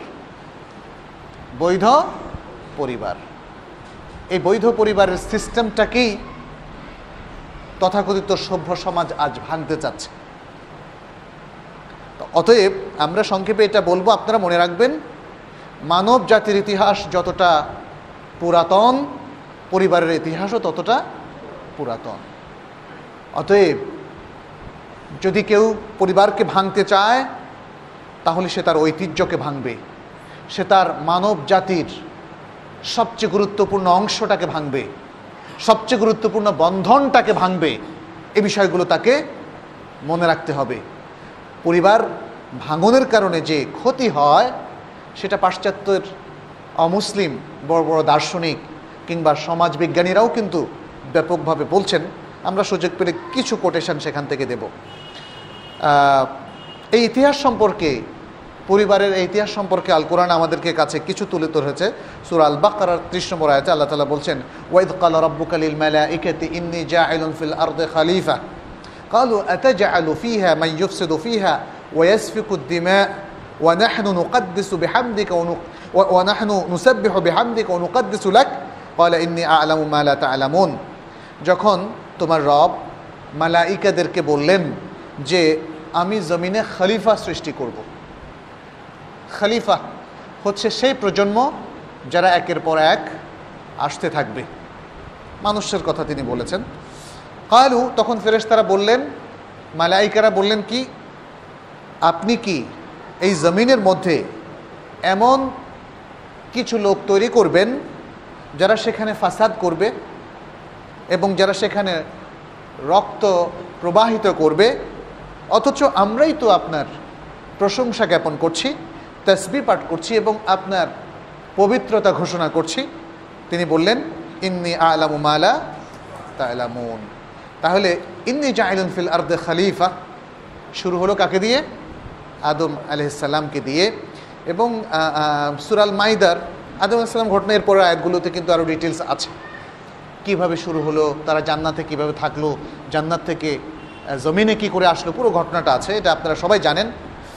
আর আল মাইদার ২৭ নম্বর আয়াতেও কিন্তু আল্লাহ তাআলা আদম পরিবারের দিকে ইঙ্গিত করেছেন। তিনি বলেছেন কি, ওয়াতলু আলাইহিম নাবা আবনায়ে আদম, ওয়াতলু আলাইহিম নাবা আবনায়ে আদম বিল হক।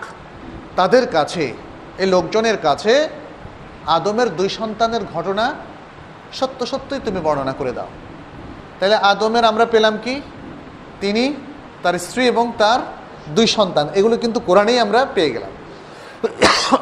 এর বাইরে তার পরিবার কতটা বড় ছিল এ নিয়ে হয়তো বিভিন্ন রেওয়ায়েত আছে আরও, কিন্তু কোরআনে আমরা স্বামী স্ত্রী 2 সন্তান এর বর্ণনা আমরা পেলাম। তাহলে বোঝা গেল যে কোরআন একটা প্রথম পরিবারের বেশ কিছু ঘটনা আমাদের সামনে বর্ণনা করে দিয়েছে। এবার আসুন কিছু প্রাসঙ্গিক কথা আমরা বলবো, যে মানবতার জন্য পারিবারিক অবস্থানটা কোথায়। বলা হয়েছে আল উসরাতুস সালেহা আল মুআসসাসাতুল উলা লিল ইনসানিয়া, একটা ভালো পরিবার এটি হচ্ছে মানবতার প্রথম প্রতিষ্ঠান। আল মুআসসাসাল উলা, first institution, first foundation of the whole humanity, মানবতার প্রথম প্রতিষ্ঠান। তাহলে পরিবার শুধু পরিবার নয়, পরিবার হচ্ছে সবচেয়ে ছোট ইউনিট, সমাজের সবচেয়ে ছোট ইউনিট প্রাতিষ্ঠানিক দিক থেকে। তাহলে পরিবার হচ্ছে একটা প্রতিষ্ঠান, পরিবার হলো একটা প্রতিষ্ঠান, যে প্রতিষ্ঠানটার রেকমেন্ড করেছেন কে? আল্লাহ তাআলা। সমাজের এই প্রতিষ্ঠানটাকে তৈরি করে দিয়েছেন কে? আল্লাহ তাআলা, যেটা আমরা একটু আগেই মানব জাতির ইতিহাস থেকে জানলাম। ইসলামে এই পরিবার প্রথাটা কেমন, আসুন সে সম্পর্কে আমরা একটু আলোচনা করি। আমরা ইতোমধ্যে সূরা নেসার প্রথম আয়াতটা আপনাদের সামনে পেশ করেছি, আমি অর্থটা আরেকবার একটু আপনাদের সামনে পেশ করব। আল্লাহ তাআলা বলছেন ইয়া আইয়ুহান নাসু ইত্তাকু রাব্বাকুম, হে মানুষেরা, সব মানুষকে এখানে অ্যাড্রেস করা হয়েছে। হে মানুষেরা, তোমরা তোমাদের সেই রবকে ভয় করো যিনি তোমাদেরকে এক আত্মা থেকে সৃষ্টি করেছেন এবং সেই আত্মা বা সেই প্রাণ থেকে সৃষ্টি করেছেন তার স্ত্রীকে, আর এই উভয় ব্যক্তি থেকে সৃষ্টি করেছেন অগণিত নর নারী। ওয়াত্তাকুল্লাহ আল্লাযী তাসাআলুনা বিহি ওয়াল আরহাম, তোমরা সে আল্লাহকে ভয় করো যার দোহাই দিয়ে তোমরা আত্মীয়তার, যার দোহাই তোমরা দিয়ে থাকো, ওয়াল আরহাম, এবং আত্মীয়তার সম্পর্কও রক্ষা করো, তার মানে পারিবারিক বন্ধনও রক্ষা করো। ইন্নাল্লাহা কানা আলাইকুম রাকিবা, নিশ্চয়ই আল্লাহ তাআলা তোমাদের উপর পর্যবেক্ষক রূপে নিয়োজিত আছেন। আল্লাহ তাআলা সব কিছু দেখছেন। তাহলে এই গুরুত্বপূর্ণ আয়াতটিতে আল্লাহ তাআলা আমাদেরকে বেশ কয়েকটা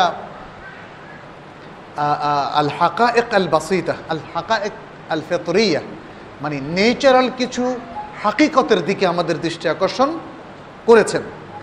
এর মধ্যে শুরুতেই তিনি বলেছেন ইয়া আইয়ুহান নাস, ইয়া আইয়ুহান নাস। তাহলে এটা দিয়ে তিনি বুঝাতে চেয়েছেন যে আমরা সবাই এই মনুষ্য সমাজের অন্তর্ভুক্ত, এখানে সবাই মানুষ। এ কথা বলে কেন অ্যাড্রেস করলেন? কারণ এর পরের কথাগুলো খুব গুরুত্বপূর্ণ। মানুষ যেন মনে রাখে যে সে মানুষ, মানুষ কিন্তু পশু নয়, মানুষ পশু নয়। কিন্তু আজকে অনেক মানুষ কিন্তু ভুলে গিয়েছে যে সে মানুষ, এই জন্য সে পশুর সাথে তার প্রভেদ এবং পার্থক্য কমিয়ে আনতে চাইছে। অবাধ যৌনাচার, অবাধ জীবনযাপন কি সেটা নয়? বিবাহ ছাড়া জীবনযাপন কি সেটা সেদিকে ইঙ্গিত করে না? যে আপনি সভ্য মানুষের মতো আর থাকতে চাচ্ছেন না। কারণ এই দৃষ্টিভঙ্গিটাই পরিবারের প্রতি সবচেয়ে বড় হুমকি।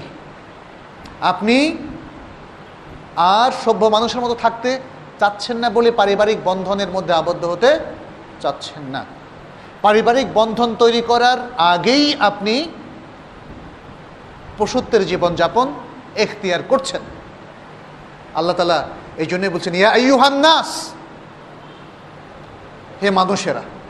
এরপর তিনি দ্বিতীয় যে বিষয়টি আল্লাহ তাআলা এই আয়াতে যে হাকিকতের প্রতি দৃষ্টি আকর্ষণ করেছেন সেটা হচ্ছে তিনি বলতে চাচ্ছেন আন্না হাযিহিল বাশারিয়্যাহ আল্লাতী সাদারাত মিন ইরাদাতিন ওয়াহিদা তাত্তাসিলু ফি রাহিমিন ওয়াহিদা। আল্লাহ তাআলার পক্ষ থেকে একটা ইচ্ছা থেকে উৎসারিত হচ্ছে এই মনুষ্য সমাজ, এই মানব সমাজ, এবং তারা একটা রাহিম থেকেই এসেছে। আদম আলাইহিস সালামের স্ত্রীর যে রাহিম, যে জরায়ু, সেখান থেকে তো সন্তানরা প্রথম বের হলেন এবং এরপরে আস্তে আস্তে আস্তে আস্তে সম্প্রসারিত হলো। তাহলে রব কয়জন? একজন। এবং এই রবের ইচ্ছাও কয়টা? একটা। উৎস কয়টা? একটা। আচ্ছা, তৃতীয় যে বিষয়টা এই আয়াতের মধ্যে এসেছে সেটি হচ্ছে আল্লাহ তাআলা প্রথম একটা আত্মায় সৃষ্টি করলেন, একটা প্রাণ সৃষ্টি করলেন, এবং সেই প্রাণ থেকেই তিনি আস্তে আস্তে এমনকি তার স্ত্রীকেও সেখান থেকে সৃষ্টি করলেন। যদিও এই সৃষ্টির পন্থাটা ছিল ইউনিক। আদম আলাইহিস সালামের স্ত্রীকে যেভাবে সৃষ্টি করা হলো আর কোনো প্রাণকে এভাবে সৃষ্টি করা হয়নি। এটা আল্লাহ তাআলার ইচ্ছা। এটাই একমাত্র উত্তর যে তিনি কেন আদম আলাইহিস সালামের স্ত্রীকে এভাবে সৃষ্টি করলেন। এভাবে সৃষ্টি করে এরপরে তিনি একটা পদ্ধতি নিয়ে আসলেন, সেটি হচ্ছে স্বামী স্ত্রীর পদ্ধতি। এই পদ্ধতিতেই মনুষ্য বংশধারা অব্যাহত হতে থাকবে। এ হচ্ছে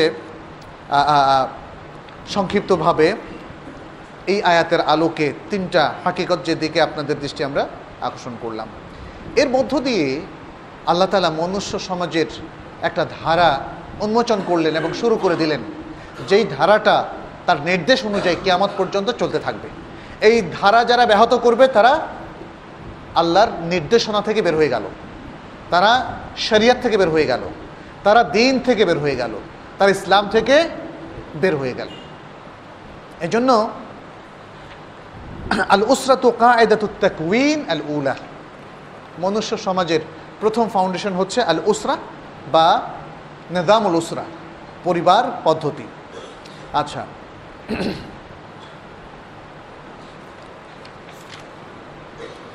এরপরে আমরা আলোচনা করব যে একটা সুস্থ, একটা সুন্দর পরিবার গঠনের জন্য শরীয়ত কর্তৃক নির্ধারিত মূলনীতিগুলো কি।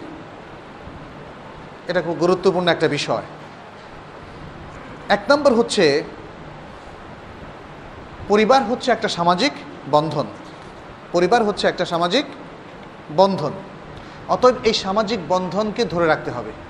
এই সামাজিক বন্ধন, যেটা আমার আলোচনা একটু আগেও হয়তো বিচ্ছিন্নভাবে আমি ইন্ডিকেট করেছি, এক নম্বর হলো যেখানে এই বন্ধনগুলো হচ্ছে বাবা মায়ের বন্ধন, আল ওয়ালিদান। তারপর হচ্ছে সন্তানের সাথে বাবা মায়ের বন্ধন, বাবা মায়ের সাথে সন্তানের বন্ধন, স্বামীর সাথে স্ত্রীর বন্ধন, স্ত্রীর সাথে স্বামীর বন্ধন। এ হচ্ছে প্রথম দিক। দ্বিতীয় হচ্ছে এই পরিবার এর আরেকটা ভিত্তি হচ্ছে তাহকিকু হাজাত তাবিআ আল ইনসানিয়া। মানুষের যে তবিআত আল্লাহ সৃষ্টি করেছেন, যে প্রকৃতি, যে স্বভাব আল্লাহ সৃষ্টি করে দিয়েছেন, সেই স্বভাবজাত হাজাতকে বাস্তবায়ন করা। এর অনেকগুলো দিক আছে। প্রথমত আল্লাহ তাআলা মানুষের মধ্যে সৃষ্টি করেছেন তার কিছু চাহিদা দিয়ে। এই চাহিদাগুলো আছে শারীরিক চাহিদা, এই চাহিদাগুলো আছে মানসিক চাহিদা। বিবাহের মধ্য দিয়ে যে পরিবার গঠন হয় তাহলে তার শারীরিক চাহিদাও মিটবে আর মানসিক চাহিদাও মিটবে। মানসিক শারীরিক চাহিদার বিষয়টা আমরা সবাই জানি, সেই জন্য আর দীর্ঘ আলোচনা আমি সেখানে করব না। মানসিক চাহিদাটা কি? সেটি হচ্ছে যেমন আমার যিনি বাবা, আমার যিনি মা, তার প্রতি আমি একটা আকর্ষণ অনুভব করি, একটা দায়িত্ব অনুভব করি। এই আকর্ষণ এবং দায়িত্বের একটা মানবিক এবং মানসিক ডিমান্ড থাকে। সেটা কিন্তু আমরা এই সম্পর্কের মাধ্যমে, পারিবারিক মাধ্যমে বা পরিবার তন্ত্রের মাধ্যমে আমরা সেই চাহিদাটা পূরণ করতে পারছি। একইভাবে সন্তানের প্রতি, ছেলে হোক মেয়ে হোক, তাদের প্রতি বাবা মায়েরও একটা আকর্ষণ থাকে, ভালোবাসা থাকে, যার দাবি পূরণ করতে গিয়ে তারা তাদের দেখাশোনা করে, তাদেরকে মানুষ হিসাবে গড়ে তোলে, ইত্যাদি আরও অনেকগুলো বিষয়। তাহলে মানসিক চাহিদার মধ্যে অনেক কিছু আছে। এই যে পারিবারিক বন্ধনের মায়া মমতার দাবি, স্বামী স্ত্রীর পরস্পরের প্রতি শুধু শারীরিক সম্পর্ক তো নয়, এখানে মানসিক সম্পর্কেরও একটা ব্যাপার। যে প্রেম ভালোবাসার যে বিষয়টা মানুষের মধ্যে, তার অন্য লিঙ্গের প্রতি একটা আকর্ষণ, এই আকর্ষণটা তার মানসিক, এই আকর্ষণটা তার শারীরিক। এটাকে বৈধভাবে পূরণ করার জন্যই হচ্ছে এই পারিবারিক ব্যবস্থাপনা। ফলে আল্লাহ তাআলা প্রত্যেক মানুষের মধ্যে যে প্রকৃতিগত ডিমান্ড তৈরি করে দিয়েছেন, হাজাত তৈরি করে দিয়েছেন, যে চাহিদা তৈরি করে দিয়েছেন, সে চাহিদাগুলোর সুন্দর বৈধ শরীয়ত ভিত্তিক বাস্তবায়ন হচ্ছে এই পরিবারতন্ত্রের মাধ্যমে। অতএব এর উপর প্রতিষ্ঠিত থাকবে পরিবারতন্ত্র। তৃতীয় হচ্ছে আল্লাহ তাআলা মানুষকে নানাভাবে পরীক্ষা করে থাকেন। এর মধ্যে আছে তার রোগ ব্যাধি এবং তার সঠিক পথ থেকে অনেক সময় বিচ্যুত হয়ে যাওয়া। এগুলো তাদের জন্য আসলে পরীক্ষা। মানুষ সবসময় মুতাআররাদুন লিল খাতা ওয়াল ইনহিরাফ, মানুষ সবসময় ভুল করতে পারে, বিচ্যুতির দিকে চলে যেতে পারে, কিন্তু চলে গেলে তখন আবার কিভাবে সে ফিরে আসবে, সেই সুন্দর ট্রিটমেন্টটা, চিকিৎসাটা কিন্তু ইসলাম আমাদেরকে দিয়ে দিয়েছে। পরিবারতন্ত্র হচ্ছে সেই চিকিৎসার একটা সুন্দর পদ্ধতি। তাহকিকুল ওয়াকায়া মিনাল আমরাদ ওয়াল ইনহিরাফাত, যে পরিবারতন্ত্রের মধ্য দিয়ে মানুষ এই ধরনের অনেক রোগ ব্যাধি এবং বিচ্যুতি থেকে নিজেদেরকে রক্ষা করতে পারে। সেটা কিভাবে?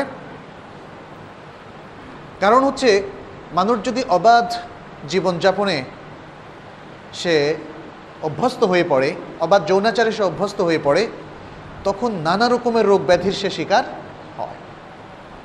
এগুলো সবাই জানেন। কিন্তু যদি সে বৈধ জীবনযাপন করে, এটা যে কোনো স্কিন ডাক্তাররা বা এই সম্পর্কে এক্সপার্ট ডাক্তাররা কিন্তু এটা বলবে যে স্বামী স্ত্রী উভয়ের প্রতি বিশ্বস্ত থাকুন,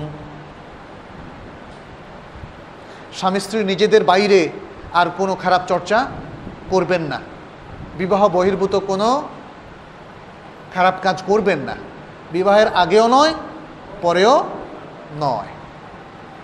কারণটা কি?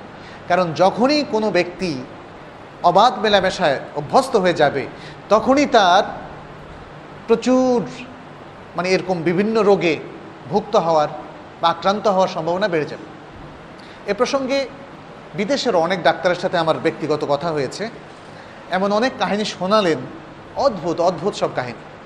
আপনারা স্কিন ডাক্তারদের কাছে যদি যান, যারা সাধারণত মানুষের এই সমস্ত রোগ ব্যাধির চিকিৎসা করে থাকে, তারাও কিন্তু আপনাকে অদ্ভুত অদ্ভুত অনেক ঘটনা শোনাবে এবং কিভাবে অধিকাংশ রোগীরা কিভাবে তারা আক্রান্ত হয়, সেখানে দেখবেন শরীয়ত লঙ্ঘন করাটা হচ্ছে প্রধান কারণ, এবং সেখানে হচ্ছে পারিবারিক বৈধ বলয়ের বাইরে এই খারাপ কাজের চর্চা করাটা হচ্ছে প্রধান কারণ। তাহলে এই পারিবারিক ভিত্তিটা কিন্তু আমাদেরকে শুধুই যে একটা পরিবার উপহার দিচ্ছে তা নয়, অনেক রোগ ব্যাধি এবং অনেক বিচ্যুতি থেকে আমাদেরকে রক্ষা করছে। সবচেয়ে বড় বিচ্যুতি হচ্ছে আখলাকি বিচ্যুতি। আজকের সমাজে খারাপ লোকগুলো তারা বিচ্যুত হয় কিভাবে? তারা মদ, জেনা, ব্যভিচারের মাধ্যমে কিন্তু বিচ্যুত হয়। আপনারা দেখবেন যে কোনো সমাজে খারাপ লোকগুলোর মধ্যে এই দুটো জিনিস উপকরণ সবসময় পাওয়া যায়। কিন্তু একজন সত্যিকার সৎ পরিবারভুক্ত একজন মুসলিম এগুলো থেকে নিজেদেরকে পরহেজ করে, এবং যেহেতু বিবাহটা আল্লাহ তাআলা শরীয়ত শুদ্ধ করেছেন, ফলে জেনার কোনো প্রয়োজন কারো থাকতে পারে না। আর এই জন্যই শরীয়ত দেখেন শরীয়তের আয়োজনটাও খুব চমৎকার। যারা বিবাহপূর্ব জেনা ব্যভিচারে লিপ্ত হয় তাদের শাস্তির চাইতে যারা একবার বিবাহ করার পরে এ কাজে লিপ্ত হয় তাদের শাস্তি অনেক ভয়ঙ্কর না? কারণ আল্লাহ তাআলা আপনাকে বৈধ একটা পন্থা দিয়ে দিয়েছেন, অতএব অবৈধ পন্থায় যাওয়ার কোনো সুযোগ এখানে নাই। এভাবে সমাজকে সুন্দর করার জন্য বিবাহ একটা চমৎকার ভিত্তি হিসাবে কাজ করে থাকে। তাহলে এটা হচ্ছে তৃতীয় ভিত্তি যেটার কথা আমরা বললাম। চতুর্থ হচ্ছে ইনজাবু যুররিয়াতিন সালিহা লিবিনাই উম্মাতিন সালিহা। পরিবার যেখানে টিকে থাকে সেখানে পরিবার যদি শরীয়তের বৈধতার সীমারেখা মেনে চলে তাহলে এই পরিবারের সন্তানরাও কিন্তু সৎ হবে। তাহলে এটা হচ্ছে চতুর্থ ভিত্তি, যে একটা সৎ একটা উত্তম উম্মাহ গঠন করার জন্য উত্তম প্রজন্ম প্রোডাক্ট করা, উৎপাদন করা তথা উত্তম মানুষ তৈরি করা, উত্তম যুররিয়া সন্তান এর জন্ম দেওয়া। কারণ পরিবারের বাইরে ইসলামের দৃষ্টিতে যখন জেনা ব্যভিচারের মাধ্যমে সন্তান হবে তার ব্যাপারে কি করণীয় সেটা তো একটা ভিন্ন মাসালা। বাট ইসলাম কখনোই এটা পারমিট করে না যে বিবাহ বহির্ভূত কোনো সম্পর্কের মধ্য দিয়ে সন্তান উৎপাদন করা হবে। সন্তানরা হতে হবে বৈধ, কারণ বৈধ সন্তান যদি সমাজের মধ্যে তৈরি হয় তখন সেই সমাজটা হবে সুন্দর। বৈধতার সীমারেখা যে পরিবার মেনে চলবে তার পরিবারের মধ্য দিয়ে ইসলামের বৈধতা সবচেয়ে বেশি রক্ষিত হবে, সবচেয়ে বেশি হেফাজত সেখানেই নিশ্চিত হবে যেখানে বৈধতার সীমারেখা মেনটেন করা হয়। অতএব যদি একটা ভালো উম্মাহ তৈরি করতে হয়, একটা ভালো জাতি তৈরি করতে হয়, একটা সৎ উম্মাহ তৈরি করতে হয় তাহলে সৎ পরিবার লাগবে। সৎ পরিবারের মধ্য দিয়ে সৎ প্রজন্ম তৈরি হবে এবং সৎ প্রজন্মের মধ্য দিয়ে সৎ উম্মাহ তৈরি হবে। এই জন্যই আল্লাহ তাআলা দেখেন কোথাও কোথাও সন্তানদের প্রশংসা করেছেন। আল মালু ওয়াল বানুনা জিনাতুল হায়াতিদ দুনিয়া, আল মালু ওয়াল বানুনা জিনাতুল হায়াতিদ দুনিয়া। সূরা আল কাহাফের 46 নম্বর আয়াতে আল্লাহ তাআলা বলছেন সম্পদ এবং সন্তান সন্ততি এটা দুনিয়ার জিনাত, দুনিয়ার শোভা। কখন হবে শোভা? যখন তারা সৎ হবে, যখন তারা শরীয়ত মেনে চলবে, যখন তারা সজ্জন হবে, আল্লাহর হেদায়েতের উপর থাকবে, দ্বীনের উপর থাকবে।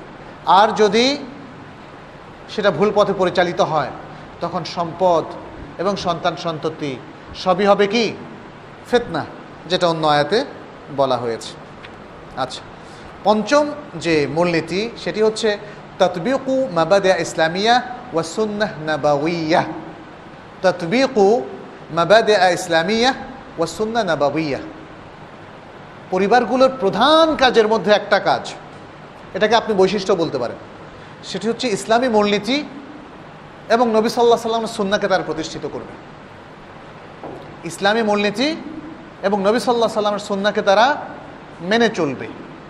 পরিবারের বাবা মেনে চলবেন, মা মেনে চলবেন, সন্তান সন্ততিকে সেভাবে তিনি গড়ে তুলবেন, তারা গড়ে তুলবেন। এটা অত্যন্ত জরুরি একটা বিষয়, যে এটা হচ্ছে মুসলিম পরিবারের একটা অন্যতম বৈশিষ্ট্য এবং একটা অন্যতম আসাস, ফাউন্ডেশন, মূল ভিত্তি, যার উপর ভিত্তি করে আমাদের মুসলিম পরিবারগুলো প্রতিষ্ঠিত। কিন্তু দুর্ভাগ্য আজকে মুসলিম ফ্যামিলিগুলো এই ভিত্তিটা কিন্তু অনেকেই মেনে চলছে না, অনেকে এই ভিত্তি থেকে দূরে সরে গিয়েছে। ফলে আজকে আমাদের এই মুসলিম সোসাইটিতে এই মুসলিম ফ্যামিলিগুলোর মাধ্যমেই জন্ম নিচ্ছে বা চালু হচ্ছে অনেক বেদাহ, চালু হচ্ছে অনেক শিরক, চালু হচ্ছে অনেক অপসংস্কৃতি, অনেক হিন্দুয়ানা সংস্কৃতি, মুশরিকদের সংস্কৃতি। হ্যাঁ, সেটা চাই আকীদাগত হোক অথবা প্র্যাকটিসগত হোক অথবা আমলি হোক, সর্বক্ষেত্রে আমাদের মুসলিম সমাজের অনেক ফ্যামিলি তারা তৈরি করে নিয়েছে অনেক কুফরি চিন্তা ভাবনা, অকেশন, দিবস, বা সাংস্কৃতিক কর্মকাণ্ড, মেলা ইত্যাদি। আজকে যখন আমরা পারিবারিক ভিত্তিগুলো নিয়ে আলোচনা করছি, এটাকে শুধু তাত্ত্বিক নিলে হবে না, একটু চিন্তা করতে হবে যে পয়েন্টটা বিশেষ করে আমরা এখন বললাম যে ইসলামিক মূলনীতিটা অনুসরণ করতে হবে পরিবারকে, তাহলে সেটা মুসলিম পরিবার হবে।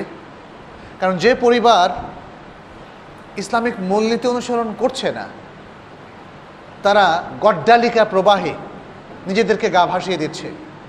যে কোনো মেলায়, যে কোনো দিবসে, যে কোনো শিরিক বেদাতি উপলক্ষে তারা অংশগ্রহণ করছে, তাহলে সেটা তো মুসলিম ফ্যামিলি হতে পারে না। মুসলিম ফ্যামিলির অন্যতম বৈশিষ্ট্য এবং মূলনীতি এখানে তারা ভায়োলেট করছে। এখানে একটা জিনিস দেখুন, আল্লাহ তাআলা তরুণদেরকে, প্রথম রাসূল সাল্লাল্লাহু আলাইহি ওয়াসাল্লামের কথা আমরা বলছি, তিনি এই মূলনীতিটা যাতে মেনে চলে, পরিবারকে তো অ্যাড্রেস করেছেনই, কিন্তু শুরু করেছেন তরুণদেরকে দিয়ে। যেমন বুখারী মুসলিমের একটা হাদিসের মধ্যে রাসূল সাল্লাল্লাহু আলাইহি ওয়াসাল্লাম বলছেন, ইয়া মা'আশারাশ শাবাব মান ইসতাতা'a মিনকুমুল বা'আতা ফালিয়াতাযাওয়াজ ফাইন্নাহু লাহু فليتزوج فإنه أغض للبصر وأحسن للفرج ومن لم يستطع فعليه بالصوم فإنه له وجاء। হে যুবক সম্প্রদায়, তোমাদের মধ্যে যারা বিবাহে সামর্থ্য রাখে সে যেন অতি সত্বর বিবাহ করে নেয়, কারণ এই বিবাহের মধ্যেই বা এই বিবাহ নামক বিষয়টা, এটা হচ্ছে তার দৃষ্টিশক্তির জন্য সবচেয়ে সংযতকারী বা দৃষ্টিশক্তিকে নিয়ন্ত্রণকারী উপকরণ, এবং এটা হচ্ছে তার লজ্জাস্থানের জন্য সবচেয়ে বেশি রক্ষা কবচ, হেফাজতকারী। তার লজ্জাস্থানকে সবচেয়ে বেশি হেফাজতকারী এবং তার দৃষ্টিশক্তিকে সবচেয়ে বেশি নিয়ন্ত্রণকারী, সংযতকারী। বিবাহ করলেই আর অন্য নারীর দিকে তার চোখ যাবে না, এবং তার লজ্জাস্থানকে জেনা, ব্যভিচার, খারাপ যে কোনো কুকীর্তি থেকে নিজেদেরকে হেফাজত করতে পারবে। রাসূল সাল্লাল্লাহু আলাইহি ওয়াসাল্লাম এতটুকু বলে শেষ করেননি, এরপরে বললেন যে এই সমাজে তো অনেক লোক আছে যারা বিবাহ করতে পারবে না, তাদের ব্যাপারে কি ইনস্ট্রাকশন? আর যারা বিবাহ করতে সক্ষমতা রাখবে না, কি হবে তাদের ব্যাপারে? তারা যেন রোজা রাখে, কারণ এই রোজা রাখার মধ্য দিয়ে সে তার চরিত্রকে রক্ষা করতে পারবে। এটা হবে তার জন্য নিয়ন্ত্রণকারী একটা উপকরণ। আচ্ছা, এর মধ্য দিয়ে রাসূল সাল্লাল্লাহু আলাইহি ওয়াসাল্লাম আসলে বিবাহ উদ্বুদ্ধ করছেন, কারণ বিবাহের মধ্য দিয়ে দুটো কাজ হয়, সেটা আমরা এখানে পেলাম। এক, দৃষ্টিশক্তিকে সংযত করা। দুই, নিজের চরিত্রকে বৈধতার সীমারেখার মধ্যে রাখতে পারা। এটা একটা বিষয়। আর দ্বিতীয় হচ্ছে, যারা সেটি করতে পারবে না তাদের জন্য ট্রিটমেন্টের মধ্যে একটা হচ্ছে সওম। এটা এই হাদিসের মধ্যে এসছে, কিন্তু আরেকটা হচ্ছে বলা হয় আল ইস্তিফাফটা হচ্ছে, যেটা কোরআনের একটা আয়াতের মধ্যে এসছে, সূরা নূরের 33 নম্বর আয়াতে আল্লাহ তাআলা বলছেন, ওয়ালিয়াস্তাফিফিল্লাযীনা লা ইয়াজিদুনা নিকাহান হাত্তা ইউগনিয়াহুমুল্লাহু মিন ফাদলিহি। যারা বিবাহে সামর্থ্য রাখে না, বিবাহ করতে যারা সক্ষম নয়, তারা যেন নিজেদের চারিত্রিক সততা বজায় রাখে, যতক্ষণ না আল্লাহ তাআলা তাদেরকে স্বীয় অনুগ্রহে বিত্তশালী না করেন। আল্লাহ তাদেরকে বিত্তশালী করা পর্যন্ত, বিত্তশালী হলে কি হবে? সে বিবাহ করবে। তখন তার জন্য বিবাহটা একটা চমৎকার উপকরণ হবে, যেটা একটু আগে আমরা বললাম।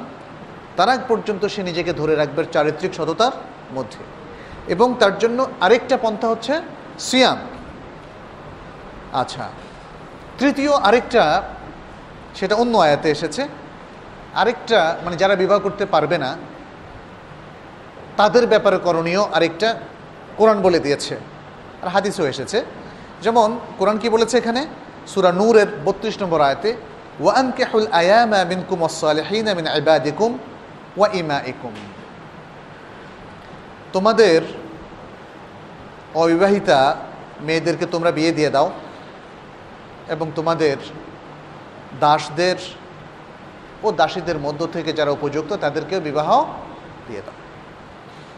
এটা কাদেরকে বলা হলো? এটা হলো আউলিয়াউল উমুর, যারা অভিভাবক, অভিভাবকদেরকে নির্দেশ দেওয়া হয়েছে।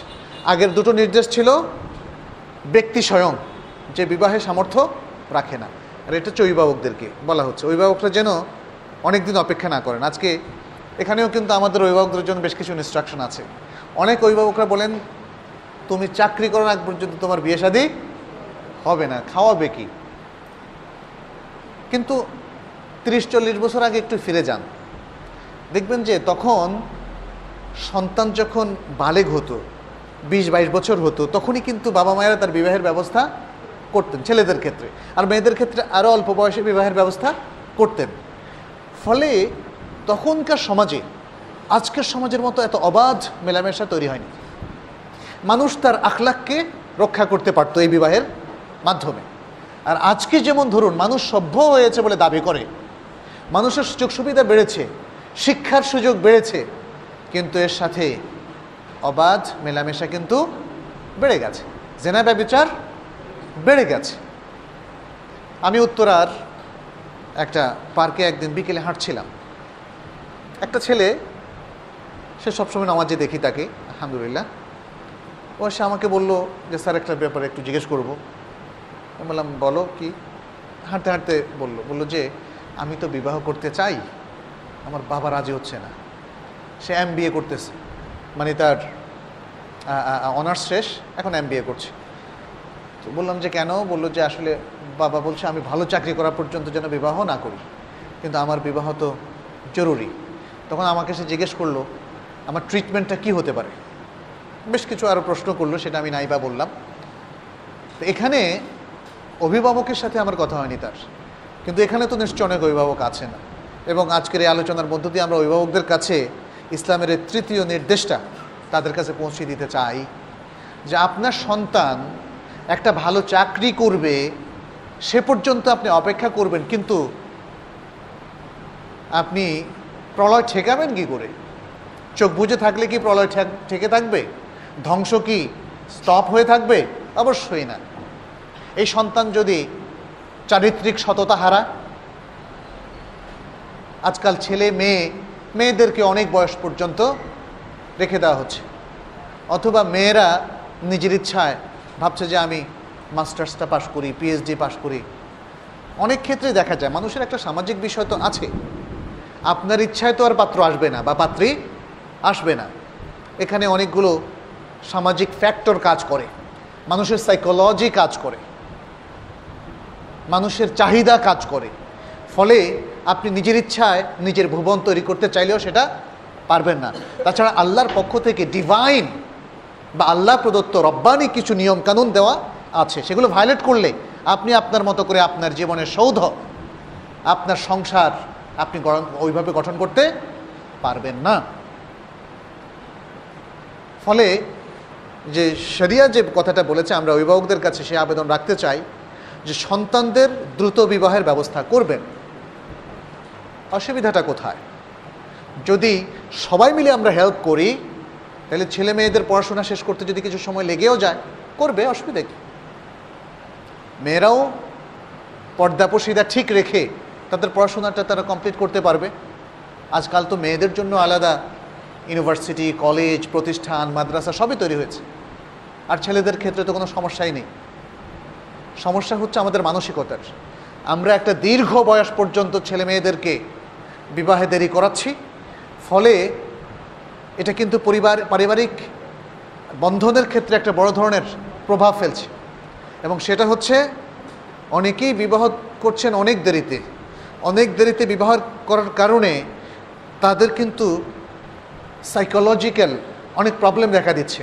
অনেকে সন্তান হচ্ছে না, অনেকে জীবন সম্পর্কে হতাশ হয়ে পড়ছে। এটা একটা গুরুত্বপূর্ণ পয়েন্ট। আমরা কিন্তু বিবাহের পয়েন্টে কথা বলছি না, আমরা পারিবারিক পয়েন্টেই কথা বলছি, কিন্তু বিবাহের বিষয়টা পরিবারতন্ত্রের জন্য অত্যন্ত গুরুত্বপূর্ণ একটা এলিমেন্ট, একটা উপকরণ, সেটা মনে রাখতে হবে। আর আসলে পরিবার সম্পর্কে কথা বলতে গেলে বিবাহের সম্পর্কে কথা বলতে হয়। আজকে আমরা সে আলোচনায় যাব না, শুধু এতটুকু বলবো যে বিবাহে পাত্র নির্বাচন খুবই ইম্পর্ট্যান্ট।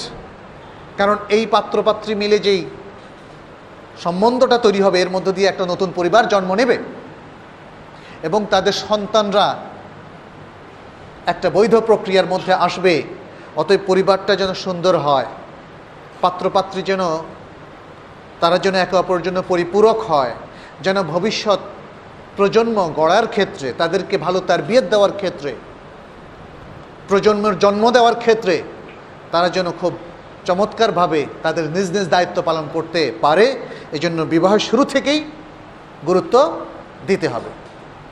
পাত্রপাত্রী নির্বাচনের ক্ষেত্রে দিনদারিকে সবচেয়ে বেশি প্রায়োরিটি দিতে হবে। তারপরে আরও অনেক সন্তানদের তরবিয়তের বিষয়টা খুব গুরুত্বপূর্ণ। যদি আজকে জাস্ট পরিবারগুলো তৈরি করে লোক সংখ্যা বৃদ্ধি করা, এটা তো একমাত্র টার্গেট নয়। আর তাকাতুর, যেটা রাসূল সাল্লাল্লাহু আলাইহি সাল্লাম আর তাকাতুর রেকমেন্ড করেছেন, উম্মতের সংখ্যা বাড়বে বৈধ বিবাহের মাধ্যমে, রিকমেন্ড করেছেন, কিন্তু উইথ কোয়ালিটি না উইদাউট কোয়ালিটি? With quality. এদের কোয়ালিটির মধ্যে 1 নম্বর কোয়ালিটি হবে কি? ঈমান, কমপ্লিট ঈমান। পুরোপুরি ইসলামের অনুসারী হবে তারা, কোরআন এবং সহিহ সুন্নাহকে তারা মেনে নেবে, ইসলামী শিক্ষা এবং ইসলামের মৌলিক পরিপূর্ণ জ্ঞান তারা ধারণ করবে। সে যেই হোক না কেন, সে ইসলামিক এক্সপার্ট হবে, সে একজন ডাক্তার হবে, ইঞ্জিনিয়ার হবে, অ্যাকাউন্টেন্ট হবে, ব্যবসায়ী হবে, যাই হোক না কেন, সে কিন্তু ইসলামের বেসিক নলেজটা নিবে। কারণ বেসিক নলেজটা না নিলে সে নিজেকে, নিজের পরিবারকে, জাতিকে জাহান্নাম থেকে বাঁচাতে পারবে না। এই বিষয়টা খুব গুরুত্বপূর্ণ। এই জন্য যে 3 নম্বর পয়েন্টটা আমরা আলোচনা করলাম, যেটা 3 নম্বর না 5 নম্বর পয়েন্ট, সেটি হচ্ছে কি? ইসলামের মূল নীতিমালাগুলো এবং কোরআন সুন্নাহর বিষয়গুলো তাদের বাস্তবায়ন করতে হবে, এই পরিবারকে বাস্তবায়ন করতে হবে। কিন্তু সেটা তো অটোমেটিক করবে না, সেটার জন্য তারবিয়াত এবং তালিম প্রয়োজন হবে। আচ্ছা, এর মধ্য দিয়ে তাহলে কিছু কথা চলে আসে। এখানে বেশ কিছু পয়েন্ট আমরা এনেছি, আমি দেখি হয়তো সংক্ষেপে একটু বলবো। সেটি হচ্ছে আমাদের পারস্পরিক অধিকারের বিষয়, একটু পরে বলবো। তার আগে আরেকটা গুরুত্বপূর্ণ পয়েন্ট আছে, যে একটা সুন্দর পারিবারিক সংসার অথবা ঘর আমরা কীভাবে তৈরি করব। আমরা একটা সুন্দর পরিবারের কথা বলছি, তার মূল এলিমেন্টগুলো কি, তার বেসিক এলিমেন্টগুলো কিন্তু আমরা বললাম। কয়টা বললাম? সেখানে 5টা। আর এখানে হচ্ছে একটা সুখী পরিবার। সুখী পরিবার যেমন আজকে আমাদের এখানে মানে সুখী পরিবারের বিভিন্ন কনসেপ্ট দেওয়া হয়। অনেকে মনে করেন যে 1 সন্তান থাকলে সেটা সুখী পরিবার হবে, যত টাকা ইনকাম করবেন সব অল্প কজনে মিলে ভোগ করবেন, অথবা 2 সন্তান হলেই সুখী পরিবার। সন্তান 1জন কি 2জন, এটা নিয়ে আসলে সুখ হয় না। তাছাড়া শরিয়া সন্তানের সংখ্যা এইভাবে বেঁধে দেওয়ারকে সমর্থনও করে না। সুখী হওয়ার বিষয়টা আসলে অন্য বিষয়। অনেক বড় সংসার অনেক সুখী, অনেক ছোট সংসার মোটে সুখী নয়। তাহলে সুখ পাওয়ার জন্যে আসলে আপনার যে শারীরিক মানসিক যে চাহিদা, সেটা যদি মেটাতে পারেন, সেটা একটা যেমন দিক, এটা হচ্ছে বাহ্যিক দিক। আর ভেতরের দিক হচ্ছে আল্লাহ তাআলা যদি আপনার জন্য সুখ তিনি স্যাংশন করে রাখেন, তাহলে আপনি সুখ পাবেন। আমরা অনেক ফ্যামিলিকে দেখি সুখের সামগ্রীর কোনো অভাব তাদের নাই, কিন্তু যদি তাদের সাথে আলাপ করেন দেখবেন যে তারা সুখী নয়। গাড়ি বাড়ি সুখের আলামত নয়, অনেক টাকার ব্যাংক ব্যালেন্স সুখের আলামত নয়, বারবার বিদেশ ভ্রমণ করতে পারা, প্লেনে চড়তে পারা সুখের আলামত নয়। তাহলে সুখের আলামতটা কি? সুখের এই আলামত আসলে এটা একটা কম্পারেটিভ ব্যাপার। একটা সুন্দর প্রাসাদের মধ্যে থেকে অনেকে সুখী হতে পারে না, আবার একটা কুড়িঘরের মধ্যে থেকে অনেকে সুখী হতে পারে। যাই হোক, আমরা সংক্ষেপে বলবো, সুখটা হচ্ছে সে বিষয়, এটাকে আরবিতে এভাবে বলা হচ্ছে যালিকাল আশ-শা'r আল-মুস্তামির বিল গিবতাহ ওয়াত তামানিনাহ ওয়াল আরিজিয়াহ ওয়াল বাহজাহ।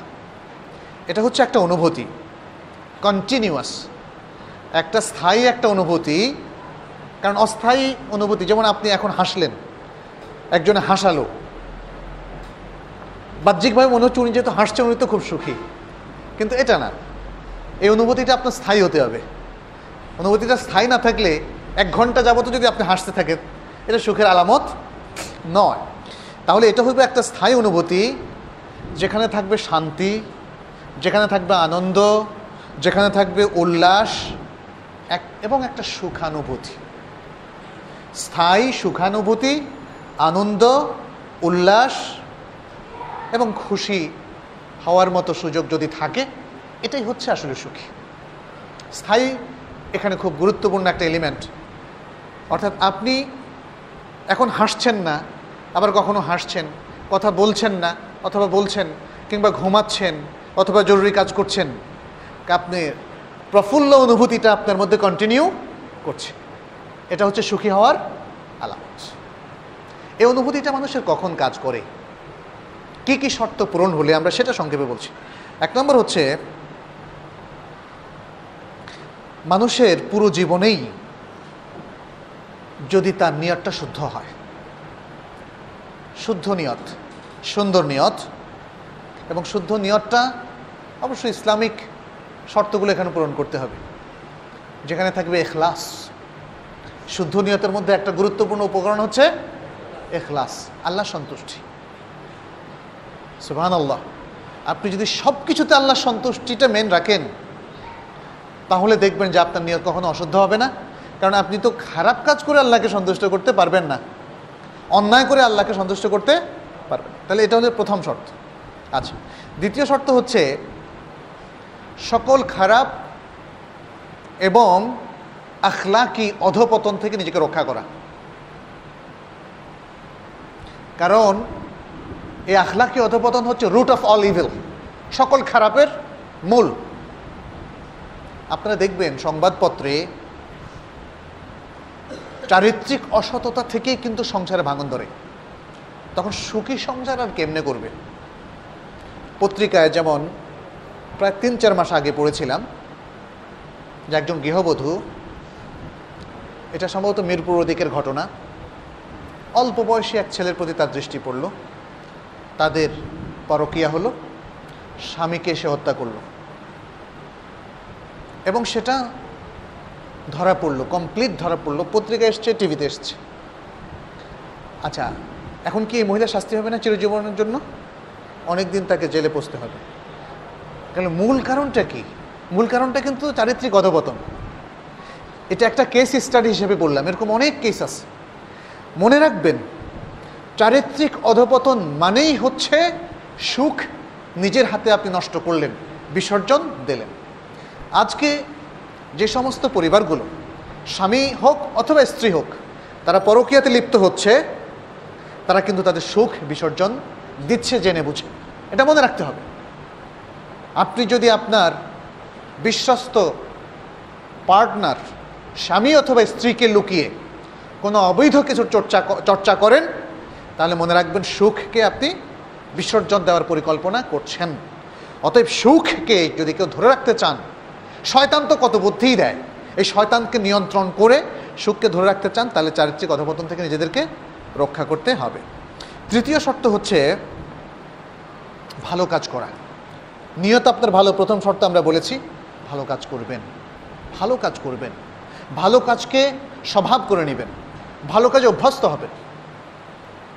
নিজের পরিবারের সবাইকে, স্ত্রীর পরিবারের সবাইকে, বা স্ত্রীর পক্ষে স্বামীর পরিবারের সবাইকে কিছু খাতির করবেন, দেখাশোনা করবেন, ঘৃণা রাখবেন না।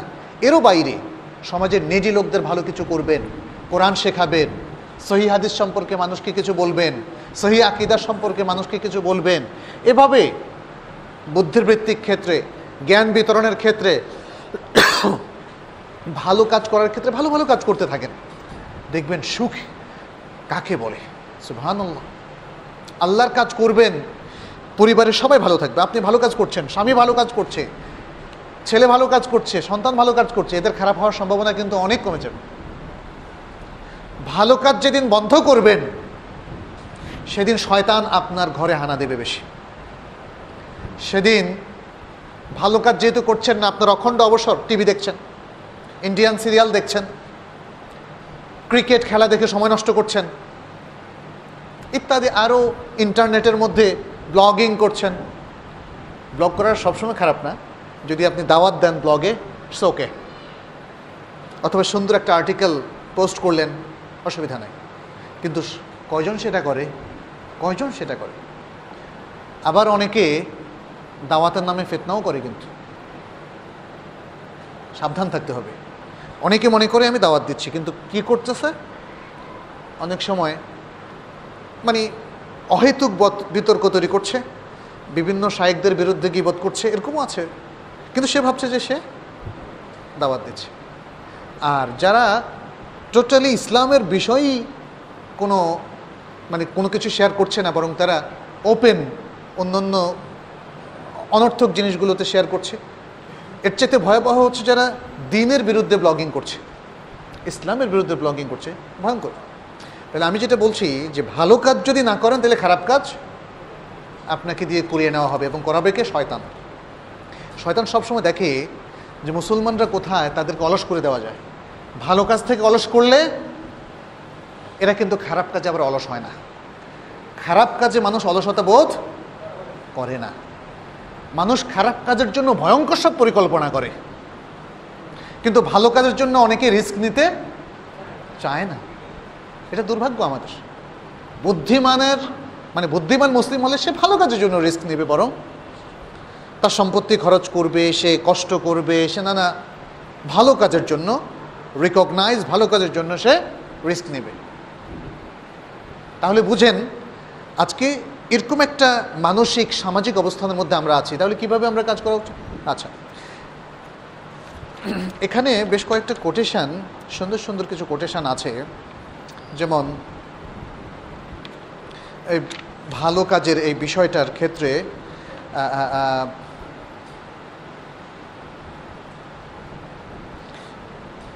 ভালো কাজ করব আমরা, পাশাপাশি আমরা আমাদের যে শারীরিক এবং মানসিক যে সুস্থতা সেটা মেনটেন করব। আচ্ছা, শারীরিক এবং মানসিক সুস্থতার জন্য, শারীরিক সুস্থতার জন্য স্বাভাবিক ভালো জিনিসগুলো খাবেন, বেছে খাবেন সতর্কতার সাথে। এখানে আর আমি দীর্ঘ কথা বলবো না, যেহেতু মানুষ সকলে এই ব্যাপারে যথেষ্ট সচেতন। কিন্তু একজন মুসলিম আরও সচেতন হবেন, বিশেষ করে যারা দিনদার, যারা ধর্মীয় ব্যক্তিত্ব। অনেক ক্ষেত্রেই তারা দেখেন যে তারা নিজেদের শরীরের যত্ন নেন না, তারা ব্যায়াম করেন না, তারা খাবার দাবারের ক্ষেত্রে খুব সচেতন নন, কারণ তারা মনে করেন যে তাদের ফোকাসটা থাকে দাওয়াতি কাজে, ধর্মীয় কাজে, মানুষকে নসিহত করার কাজে। ফলে শারীরিক দিক থেকে অনেক সময় তারা দুর্বল হয়ে পড়েন। অনেক স্কলারকে আমরা দেখেছি, অনেক তলবুল আলেমকে আমরা দেখেছি। কিন্তু একজন ভালো মুসলিম অবশ্যই তার শরীর সম্পর্কে সচেতন হবেন। শারীরিকভাবে সুস্থ থাকলেই আসলে আল্লাহর দ্বীনের কাজ বেশি ভালোভাবে করা যাবে, এবং আপনি সুন্দরভাবে নামাজ আদায় করতে পারবেন। দুর্বল লোকেরা দেখবেন যে সালাতেরও কিন্তু গুরুত্বপূর্ণ অনেক রোকন পালন করতে পারে না, অনেকে দাঁড়াতে পারেন না, অনেক ইয়াংদেরকেও আজকে চেয়ারে বসে নামাজ পড়তে দেখা যায়, ইত্যাদি ইত্যাদি আর অনেকগুলো সমস্যা সেখানে আছে। আচ্ছা, আর মানসিক দিকটা খুব গুরুত্বপূর্ণ। মানসিক দিকটা খুবই গুরুত্বপূর্ণ, যে দিকের প্রতি আমাদের খুব সচেতন থাকা উচিত। এই মানসিক দিকটা অনেক কিছুর অনেক কিছুর সম্মিলন সেখানে আছে। যেমন আপনার আকল বা ইন্টেলেক্ট, এটা পরিশুদ্ধ থাকতে হবে।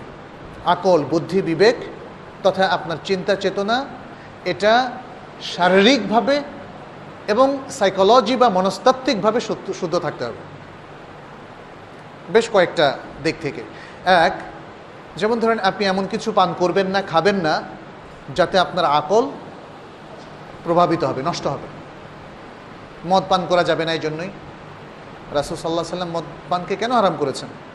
কারণ এটা মানুষের আকলকে নষ্ট করে, নানাভাবে মানুষের শরীরকেও ক্ষতিগ্রস্ত করে। ধূমপান করা যাবে না, ধূমপান করা যাবে না ইত্যাদি।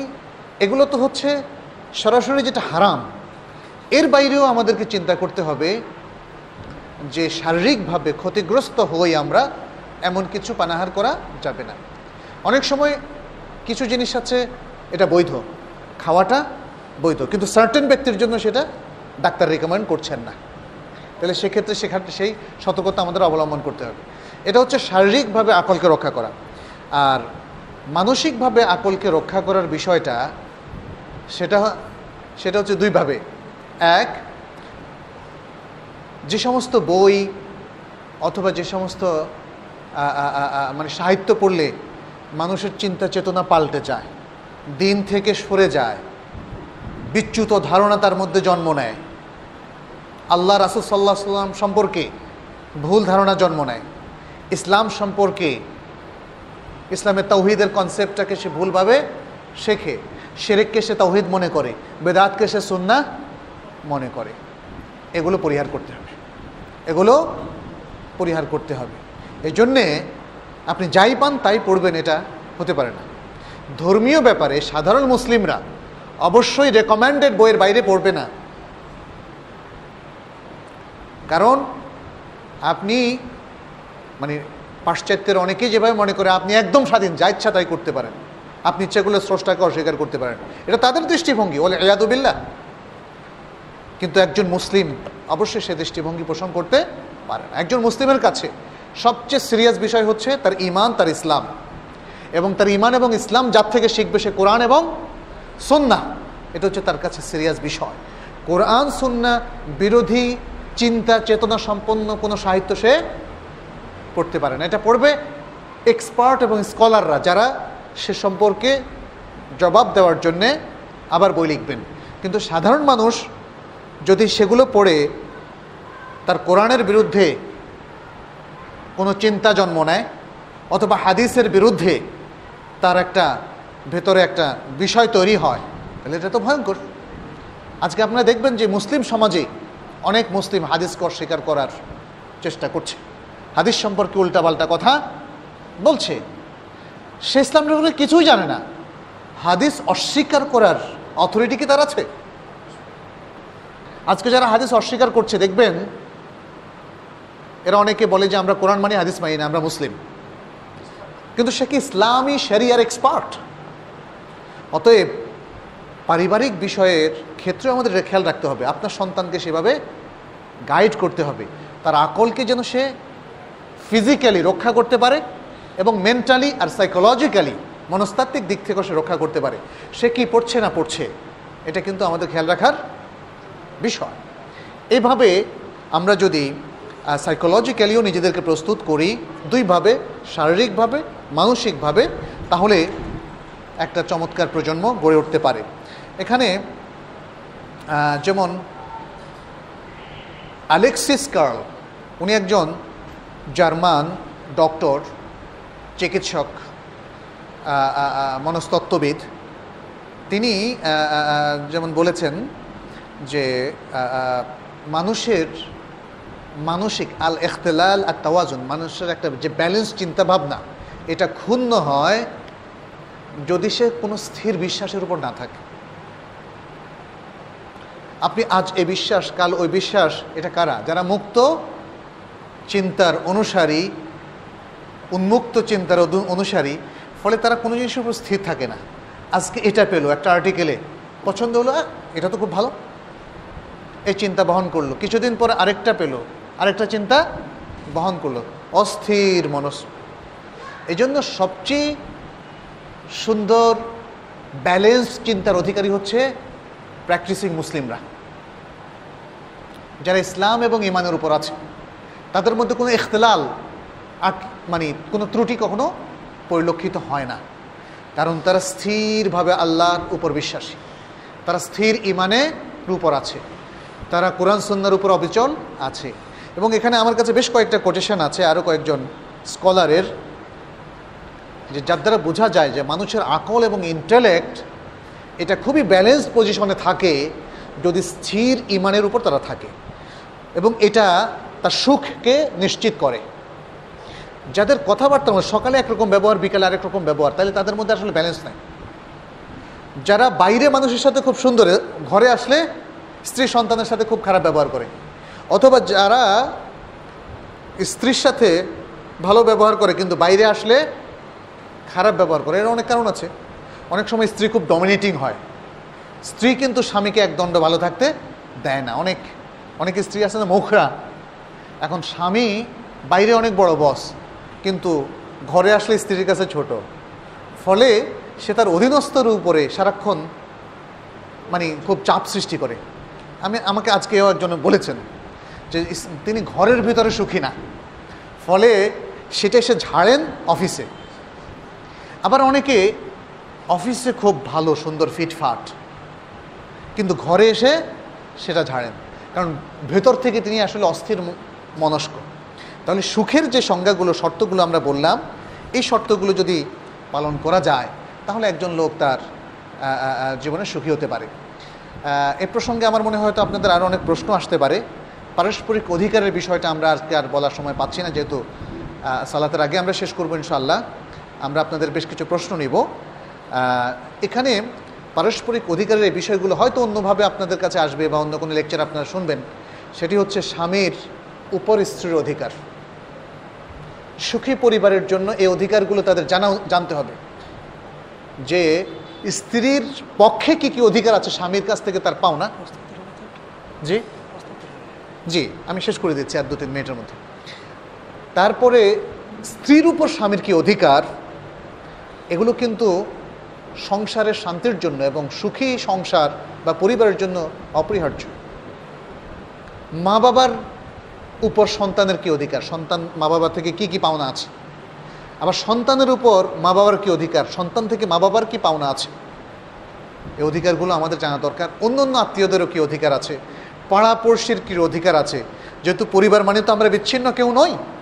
আমি যদি আজকে এই বিল্ডিংয়ে থাকি, তাহলে পাশের আমার অনেকগুলো পরিবার আছে, এদের সাথে আমি কিভাবে ইন্টারাক্ট করব, তাদের আমার উপর কি অধিকার আছে, তাদের উপর আমার কি অধিকার আছে। এই জিনিসগুলো জানাটা পরিবারকে সুখী করার জন্য এবং সুন্দর পরিবার গঠনের জন্য আমাদের প্রয়োজন। এবং এক্ষেত্রে একটা মূলনীতি বলে আমি শেষ করব, সেটি হচ্ছে অন্যের অধিকার সচেতনতা। এটা হচ্ছে আমাদের একটা মূলনীতি, আমাদের মুসলিম পরিবারের মূলনীতি, অন্যের অধিকারের প্রতি সচেতনতা। এটাই আমাদেরকে সুখী করবে। তার মানে হচ্ছে আমি যদি স্বামী হই, তাহলে আমি আমার স্ত্রীর অধিকারগুলো আগে মাথায় রাখবো। তার কাছ থেকে আমার কি অধিকার পাও না সেটা পরে, সেটা যে সে যা করতে পারে আমি সেটা সবর করব, আলহামদুলিল্লাহ বলবো। আর আমার স্ত্রী সে মাথায় রাখবে স্বামীর কি কি অধিকার আছে, সেটা সে সারাক্ষণ মাথায় রাখবে, যাতে স্বামীর অধিকারগুলো সে সুন্দরভাবে দিতে পারে। আর স্বামীর থেকে তার যে পাওনা অধিকারগুলো আছে সেটা সে সেকেন্ডারি পর্যায়ে রাখবে। এই দায়িত্ব স্বামীর। স্বামীর দায়িত্ব স্ত্রীর, স্ত্রীর দায়িত্ব স্বামীর। ঠিক একইভাবে পিতামাতার মাথায় থাকবে সুসন্তান কি করে আমি গড়ে তুলব, সারাক্ষণ তার মাথায় সেই প্রায়োরিটি কাজ করবে। আর সন্তানের মাথায় কাজ করবে যে পিতামাতার জন্য আমাদের কি করা উচিত। একজন ভালো সন্তান ভালো পিতামাতার জন্য কি করবে, সারাক্ষণ সেটা তার প্রায়োরিটি। আর মা বাবার কাছ থেকে তার কি পাওনা সেটা তার পরে। তার মানে সন্তানের কথা ভাববে কে, পিতামাতা, আর পিতামাতার কথা ভাববে কে, সন্তান। কিন্তু আমাদের সমাজে হয়েছে উল্টা। স্বামী প্রথমে ভাবে এই আমার স্ত্রীর কি কি করা উচিত, সে কেন করছে না, সারাক্ষণ তাকে খোঁটা দেওয়া। আর স্ত্রীর মাথায় হচ্ছে আমার কি পাওনা, অতএব স্বামীকে খোঁটা দাও।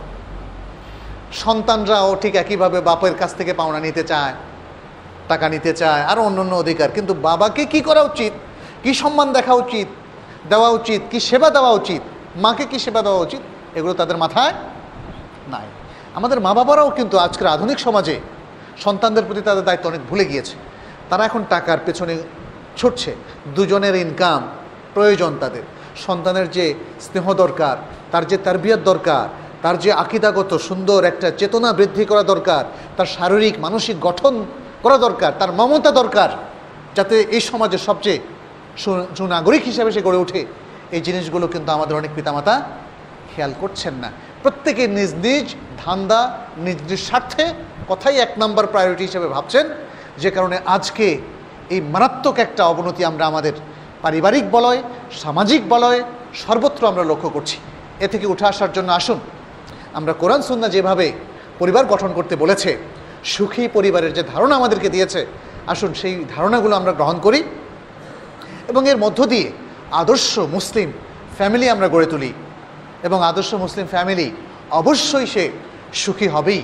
আল্লাহ যেন আমাদের সবাইকে আদর্শ মুসলিম ফ্যামিলি গঠন করার তৌফিক দান করেন এবং আমাদের সবাইকে সুখী পরিবার ভুক্ত হওয়ার তৌফিক দান করেন এবং এর মধ্য দিয়ে আমরা যেন আখিরাতে জাহান্নাম থেকে নিজেদেরকে এবং পরিবার পরিজনকে রক্ষা করতে পারি, সে তৌফিক তিনি আমাদেরকে দান করেন। আল্লাহর কাছে এই দোয়া রেখে, আপনাদের কাছে এই আহ্বান রেখে আজকের মতো আলোচনা আমরা এখানে শেষ করছি। হাদা ওয়া সাল্লাল্লাহু সাল্লাম আলা নবিয়িনা মুহাম্মদ ওয়া আলা আলিহি ওয়া আসহাবিহি আজমাইন। আসসালামু আলাইকুম ওয়া রাহমাতুল্লাহি ওয়া বারাকাতুহু।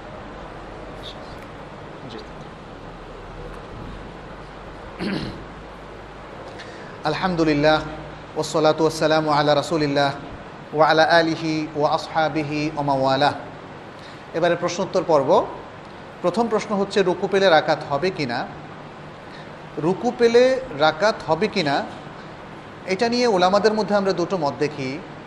কেউ কেউ রুকু পেলে রাকাত পাবেন বলে মত প্রকাশ করেছেন, আবার অনেকের মতে এটি শুদ্ধ নয়, কারণ সূরা ফাতিহা তিনি মিস করেছেন। ফুকাহাদের মধ্যে অনেকে সূরা ফাতিহাকে রোকন মনে করেন না, আর বিশুদ্ধ কথা হলো সূরা ফাতিহা হচ্ছে সালাতের রোকন। আমার রেকমেন্ডেশন হচ্ছে, যদি ইমামকে কেউ দাঁড়ানো অবস্থায় পান তাহলে আপনি সূরা ফাতিহাটা পড়া শুরু করবেন, শেষ করা পর্যন্ত আপনি পড়তে থাকবেন। এর মধ্যে যদি রুকু মিস হয়ে যায় তাহলে আপনার সালাত মিস হয়ে যাবে। যেহেতু আপনি দাঁড়ানোর মধ্যে ইমামকে পেয়েছেন, ফলে আপনি সূরা ফাতিহা এটা দাঁড়ানোর একটা রোকন, আপনি সে আমলটা করে যাবেন। ইমাম যদি রুকু করে উঠে গেল অথচ আপনার সূরা ফাতিহা শেষ হলো না, তাহলে আপনি ওই রাকাত আর পেলেন না। যদিও আপনার সূরা ফাতিহা শেষ হলো, কিন্তু যেহেতু ইমামের সাথে আর রুকু পেলেন না, তাহলে আপনার রাকাতটাও পাওয়া হলো না। রুকু মানে যেহেতু আপনি ইমাম মাত্র রুকুতে যাচ্ছেন, এই অবস্থায় আপনি অনেক সময় পেতে পারেন। তারপরে আমরা রেকমেন্ড করবো আপনি সূরা ফাতিহাটা পড়বেন, কিন্তু এরপরে ইমামকে রুকুর পরে আপনি যেখানেই পাবেন সেখানে আর আপনার সূরা ফাতিহা পড়া লাগবে না। আপনার সেখানে ইমামকে অনুসরণ করে সাথে সাথে আপনি সেই জায়গায় চলে যাবেন এবং আপনার ওই রাকাতটা মিস হবে। আমাদের অনেককেই আমরা দেখি যে উনি ইমামকে যখন সেজদায় পান দাঁড়িয়ে থাকেন, ইমাম যদি তাশাহুদে আসেন তখন তার সাথে মিলিত হন। আবার অনেকে তারও পরে উনি পরবর্তী রাকাতে ওঠা পর্যন্ত দাঁড়িয়ে থাকেন, এটা উচিত নয়।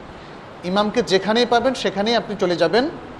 একমাত্র কিয়াম অবস্থায় ইমামকে পেলে অথবা রুকুর শুরুতে পেলে আমরা বলেছি আপনি সূরা ফাতিহা পড়তেই থাকবেন শেষ করা পর্যন্ত।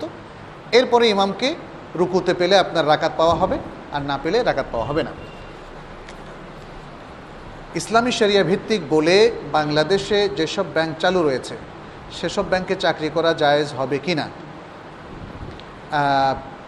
আমরা ইজমালিভাবে বলবো, যেহেতু এটা একটা ইসলামী প্রতিষ্ঠান, তার একটা শরিয়া বোর্ড আছে এবং তাদের কমিটমেন্ট আছে যে তারা শরিয়া ভিত্তিক ইনকামটা করে এবং সেটার প্রফিটটা তারা ক্লায়েন্টদেরকে দেয়।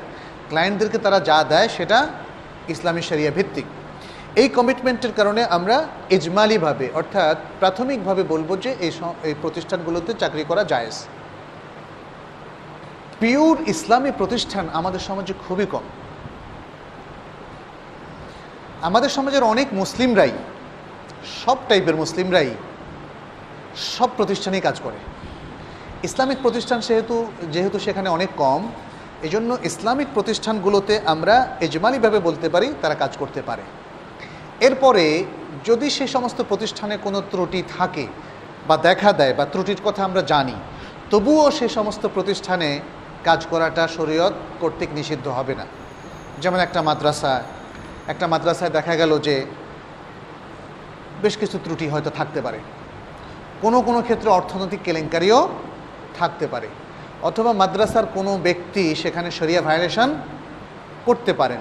তাহলে ওই মাদ্রাসার চাকরি যদি জায়েজ হয়, তাহলে একটা ইসলামী ব্যাংকে যদি সেখানে কিছু ভায়োলেশন হয়েও থাকে বা কোনো ব্যক্তি কোনো অফিসার ত্রুটি করেও থাকেন, তাহলে সেক্ষেত্রে ওই ব্যক্তির ওই বিচ্ছিন্ন ঘটনার জন্য চাকরি নাজায়েজ হবে না। তবে মানে এই ব্যাংকগুলো, বিশেষ করে যে ব্যক্তি চাকরি করতে যেতে চাচ্ছেন তিনি এই ব্যাংকগুলোর শরিয়া রেটিংটা কীরকম এটা একটু জানা থাকা দরকার। আজকাল বিভিন্ন ব্যাংকের শরিয়া রেটিংটা হয়, আমাদের বাংলাদেশে হয়তো এখনও শুরু হয়নি, কিন্তু অন্য অন্য দেশে আছে। শরিয়া রেটিংয়ের ক্ষেত্রে যদি দেখা যায় যে একটা ব্যাংক অধিকাংশ ক্ষেত্রে শরিয়া মেনে চলতে সমর্থ হয়েছে, তাহলে তিনি সিদ্ধান্ত নিতে পারেন যে তিনি ওই ব্যাংকে অথবা ওই ইসলামিক অর্থনৈতিক প্রতিষ্ঠানে কাজ করবেন। এটা হচ্ছে তাকওয়ার দাবি, এটা তাকওয়ার দাবি, এই জন্যই আমরা এভাবে রেকমেন্ড করলাম। জি, হাদিসে কুদসিতে আছে, তোমরা কালকে যুগকে গালমন্দ করো না, আমি হলাম সময়। তার ব্যাখ্যা দয়া করে বলুন। আমি হলাম সময় মানে হচ্ছে খালিকুদ্দাহার, আনাদ্দাহার। হাদিসে এসছে আনাদ্দাহার, আমি সময়, তার মানে হচ্ছে আমি সময়ের স্রষ্টা। এটাই যারা হাদিসের ব্যাখ্যা দিয়েছেন তারা বলেছেন, কারণ আল্লাহ তো himself is not the age, the time. Time কি আল্লাহ নিজে?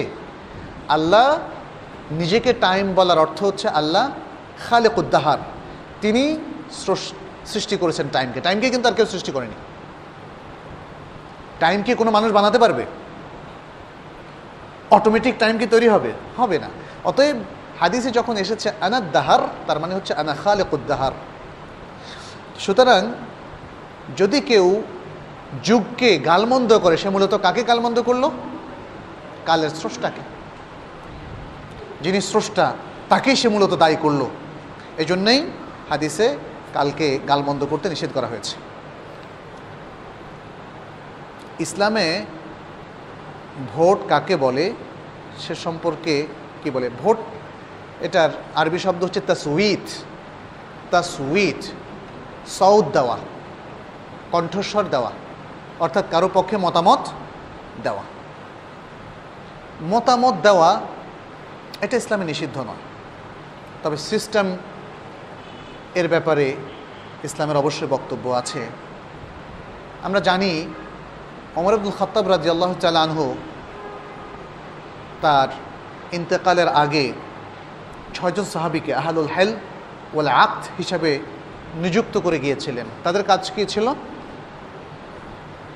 এই 6 জন তাদের মতামত দেবে পরবর্তী খলিফা কে হবে। অতএব মতামত দেওয়া এটা ইসলামে নিষিদ্ধ নয়। আমরা যখন একটা মাদ্রাসার একটা কমিটি করি অথবা যে কোনো একটা কাজকে বাস্তবায়নের জন্য একটা স্থায়ী অথবা অস্থায়ী কমিটি হয়, এটা তো মতামতের ভিত্তিতে হয়। অতএব মতামত দেওয়াটা এটা নিষিদ্ধ নয়। তবে আজকের ভোটিং যে ব্যবস্থাপনা, এগুলোর সাথে ইসলামিক ব্যবস্থাপনার অনেক সংঘর্ষ রয়েছে। আমার মনে হয় বিষয়গুলো নিয়ে বিস্তারিত আলোচনা আমাদের প্রয়োজন নেই, বিষয়গুলো আমাদের সবারই জানা আছে।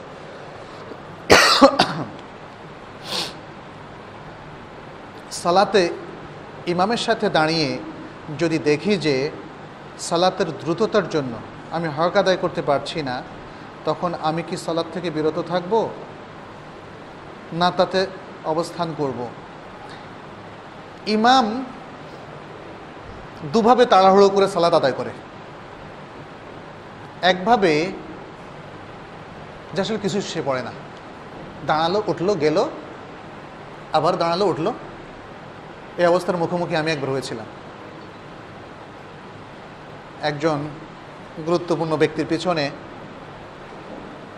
নামাজ পড়লাম, পরে আমাদেরকে দোহরাতে হলো সে নামাজ, কারণ এতই দ্রুত তিনি পড়ছিলেন। আউযু বিল্লাহ, মানে যেমন দ্বিতীয় রাকাতে আমরা উঠলাম, আউযু বিল্লাহি মিনাশ শাইতানির রাজিম বিসমিল্লাহির রহমানির রহিম পড়ার আগেই উনি আবার রুকুতে চলে গেলেন। তাহলে সূরা ফাতিহাই পড়তে পারলাম না। তো যাই হোক, এরকম দ্রুততার সাথে যারা নামাজ পড়বেন তার পেছনে নামাজ হবে না, এবং যদি কেউ ভুলে পড়েও থাকেন তাকে দোহরাতে হবে। আর যদি যেমন আমরা ধীরে সুস্থে নামাজ পড়ি আলহামদুলিল্লাহ, এই ধীরে সুস্থে না পড়ে তিনি আরেকটু দ্রুত পড়েন,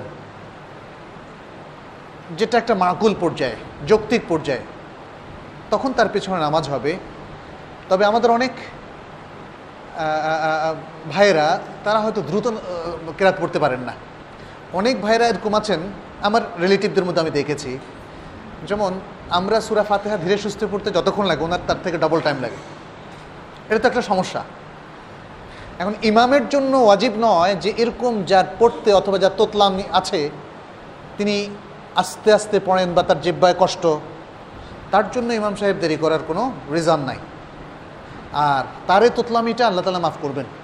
তিনি যদি তোতলামির কারণে বা মানে অত্যন্ত ধীরে পড়েন এবং আস্তে পড়তে মানে তাড়াতাড়ি একটু স্বাভাবিক তাড়াতাড়ি পড়তে পারেন না, তাহলে এক্ষেত্রে তার সালাত হয়ে যাবে এবং ইমাম সাহেবও ঠিক আছে। কিন্তু অধিকাংশ ক্ষেত্রে আমরা অনেক সময় দেখি অনেক ইমাম সাহেবরা স্বাভাবিকের চাইতে অনেক দ্রুত পড়েন। সেক্ষেত্রে আপনি নামাজ নিয়ে এত দ্বিধাদ্বন্দ্ব থাকবেন কেন? আপনি শুরুতেই ইমাম সাহেবকে বলে দেন, ইমাম সাহেব একটু এত তাড়াতাড়ি পড়েন না, অসুবিধা কোথায়? ইমাম সাহেব যদি স্বাভাবিকের চাইতে অস্বাভাবিক রকম দ্রুত পড়েন, তাহলে মুসল্লিদের উচিত এখানে তাকে অনুরোধ করা যেন তিনি তাড়াতাড়ি না পড়েন। আর যদি তিনি স্বাভাবিকের চাইতে তাড়াতাড়ি পড়েন, তাহলে আপনি ভিন্ন ইমামের পেছনে পড়তে পারেন। আমাদের সমাজে প্রচলিত মহিলাদের নামাজ আর মহিলা সাহাবীগণের নামাজের মধ্যে পার্থক্য আছে কি? এখন প্রচলিত মহিলারা কীভাবে নামাজ পড়ে এটা তো আমাকে জানতে হবে। প্রচলিত যদি আমরা বলি যে পুরুষরা প্রচলিতভাবে কতভাবে নামাজ পড়ে, তাহলে তো দেখবো যে কতজন কতভাবে পড়ে। অতএব প্রচলিত ভাবে বা পন্থায় যারা নামাজ পড়ছেন তারা যদি নানা রকম পড়েন সেটা দেখা দায়িত্ব আমাদের নয়। আমরা শুধু বলবো সালাত পড়তে হবে রাসূল সাল্লাল্লাহু আলাইহি সাল্লামের পন্থায়, একমাত্র পন্থা। সাহাবীরা সেভাবে পড়তেন, সাহাবীদের আর কোনো পন্থা ছিল না। সাহাবীরা হচ্ছে সেই প্রজন্ম, আলহামদুলিল্লাহ, যেই প্রজন্ম 100% রাসূলুল্লাহ সাল্লাল্লাহু আলাইহি সাল্লামকে সফলভাবে অনুসরণ করেছে। অতএব এখানে আমরা এতটুকুই বলা উচিত যে প্রচলিত মহিলারা রাসূলুল্লাহ সাল্লাল্লাহু আলাইহি সাল্লামের মতো নামাজ পড়ছে কিনা, আমরা বলবো তাদের পড়া উচিত। প্রত্যেকের, পুরুষ মহিলা সবাই একই পন্থায় রাসূল সাল্লাল্লাহু আলাইহি সাল্লামের মতোই সালাত আদায় করবে, তাহলে তাদের সালাত হওয়ার গ্যারান্টি আছে। অন্যথায় কেউ যদি এর অন্যথা করেন, তাহলে যে পরিমাণ বিচ্যুতি তার মধ্যে, সেই পরিমাণ তার সালাতের মধ্যে ত্রুটি হবে। এবং এটা যদি মেজর পর্যায়ে হয়, বড় পর্যায়ে হয়, তাহলে তার সালাত বাতিলও হয়ে যেতে পারে। ইসলামের দৃষ্টিতে তাবলিগ জামাতের কার্যক্রম ঠিক আছে কি না? তাবলিগ জামাতের যদি তাবলিগি নেসাবের আলোকে আমরা বলি, তাহলে এই গ্রন্থের উপর আপনারা জানেন ইলমি এবং একাডেমিকভাবে অনেক কথা আছে। আকীদাগত দিক থেকে, সুন্নাহ পরিপালনের দিক থেকে, অর্থাৎ সেখানে হাদিস হিসাবে অনেক হাদিস উপস্থাপন করা হয়েছে যেটা মওদু'। আমি নিজেও মদিনায় বসে একবার দেখেছিলাম এর যে অরিজিনাল ভার্সন, যেটা উর্দুতে লেখা, সেখানে এভাবে বলা আছে, হাদিসটা মওদু' হলেও কথাটা শুদ্ধ। তো এরকম বহু অবজেকশন আছে, এটা আমরা সবাই জানি। আমাদের নসিহত থাকবে তাদের প্রতি যে এখন কোরআন সুন্নাহর সমস্ত রেফারেন্স আমাদের কাছে আছে। আজকে যে কোনো মুসলিম যদি সিরিয়াস হন যে তিনি সঠিক ইসলামকে জানতে চান এবং তার নিজের মধ্যে, আমার নিজের মধ্যে কোনো ভুল আছে কি না এটা আমরা যাচাই বাছাই করতে চাই, এই সুযোগটা আল্লাহ তাআলা সহজ করে দিয়েছেন। ফলে আমাদের আহ্বান থাকবে যারা আজকে এই জামাতের অন্তর্ভুক্ত, তারা খুবই সিরিয়াসলি কোরআন এবং সহিহ সুন্নাহর আলোকে নিজেদেরকে সংশোধন করবেন এবং তাদের যে সাহিত্য তাবলিগি নেসাব, সেটাকেও তারা একাডেমিক বিশ্লেষণ করে তারা সহিহ সুন্নাহর মধ্যে চলে আসবেন। এতে কোনো লজ্জা নেই, এখানে জেদ করার কোনো কারণ নাই। আল্লাহ আমাদের সবাইকে সে তৌফিক দান করুন, আমিন। আমার জ্যাঠাস এবং ভাইরা দেওয়ানবাগের মুরিদ, তাদের সাথে আমাদের সম্পর্ক রাখা কি জায়েজ কিনা? দাওয়াতি সম্পর্ক রাখতে পারেন। একজন ভাইকে তো অবশ্যই বলা উচিত যে আপনি কতটা ভুল পথে আছেন, বোঝানো উচিত না? বরং তাকে আপনার বাসা দাওয়াত করে তাকে বুঝাবেন, তাকে বই দেবেন ইত্যাদি। এখানে দুটো জিনিস। এক, এটা একটা মূলনীতি আকারে যদি আমরা ধরি, যারা বিভ্রান্ত লোকদের সাথে চলে, বিভ্রান্ত আকিদায় বিশ্বাসী, আপনি যদি তাদের আকিদার দ্বারা চমৎকৃত হন, তখন শরীয়ত নির্দেশ হচ্ছে না, তাদের সাথে সম্পর্ক রাখা যাবে না। কারণ তাদের সাথে মিশলেই আপনি সে আকিদা গ্রহণ করবেন।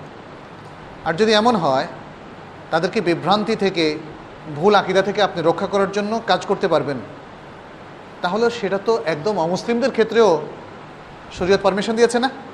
দাওয়া কি আপনি অমুসলিমদের মধ্যে করতে পারবেন না? সে ইহুদি হোক, নাসারা হোক, হিন্দু হোক, বৌদ্ধ হোক, সবাইকে তো আপনি দাওয়াত দিতে পারবেন। তাহলে মুসলমানদের মধ্যে যারা বিভ্রান্ত আকিদার, তাদেরকেও আপনি দাওয়াত দিতে পারবেন। বাজারে যে সকল কোমল পানীয় রয়েছে, যেমন কোকাকোলা, পেপসি ইত্যাদি খাওয়া যাবে কিনা? যদি না যায় তবে কেন? শরীয়তের দৃষ্টিতে এটা খাওয়া হারাম এমন ফতোয়া কাউকে দিতে দেখিনি, কিন্তু এর মধ্যে ক্ষতিকর উপকরণ আছে, সেটা শুদ্ধ। এটাকে বলা হয় আল মাশরুবাত আল গাজিয়া। গ্যাস জাতীয় বেশ কিছু উপাদান এখানে আছে, প্লাস মানুষের দেহের জন্য ক্ষতিকর অনেকগুলো বিষয় এখানে আছে। ফলে শরীয়তের নির্দেশ হচ্ছে লা দরারা ওয়ালা দিরার। নিজের ক্ষতি করা যাবে না, অন্যের ক্ষতি করা যাবে না। সেই দৃষ্টিকোণ থেকে ক্ষতিকার সব কিছু ত্যাগ করাটা এটা উচিত। তবে আজ পর্যন্ত আমি কাউকে দেখিনি, কারণ ওইভাবে প্রমাণিত হয়নি যে এখানে সরাসরি হারাম কোনো উপাদান আছে। যদিও কেউ কেউ অ্যালকোহলের কথা বলেন, কিন্তু অনেকে বলেন যে অ্যালকোহল আসলে এখানে নাই, অথবা এর যে পার্টটা দেওয়া হয় সেটা মুহাওয়াল, তাহউইল করা হয়েছে, পরিবর্তন সাধিত হয়েছে। মেইনলি যে জন্য আমরা আরব দেশে ওলামাদেরকে নিষেধ করতে দেখেছি সেটা হচ্ছে তারা বলেন যে এটা আলগাজ গাজিয়া, গ্যাস জাতীয়, এবং এটা বিশেষ করে এমন সব ক্ষতিকর উপাদান যে, যেমন চিনি এখানে 11 থেকে 13 গুণ বেশি দেওয়া হয়, হ্যাঁ, এবং ইত্যাদি, এগুলো শরীরের জন্য ক্ষতিকারক। যাই হোক, মোটামুটি আমরা বলবো যে এগুলো পরিহার করতে পারাটাই হচ্ছে উত্তম। সময় মনে হয় শেষ, 9টায় আমাদের সালাত আদায়ের কথা। আর মনে হয় প্রশ্ন কি না যাবে?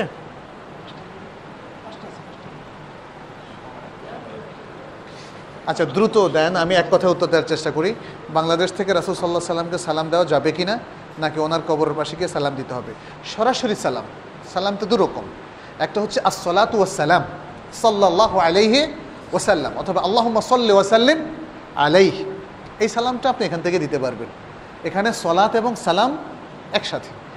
আর আসসালামু আলাইকা ইয়া রাসূলুল্লাহ, এই সালামটা আপনার কবরের পাশেই দিতে হবে, এটা দূর থেকে দেওয়া যাবে না।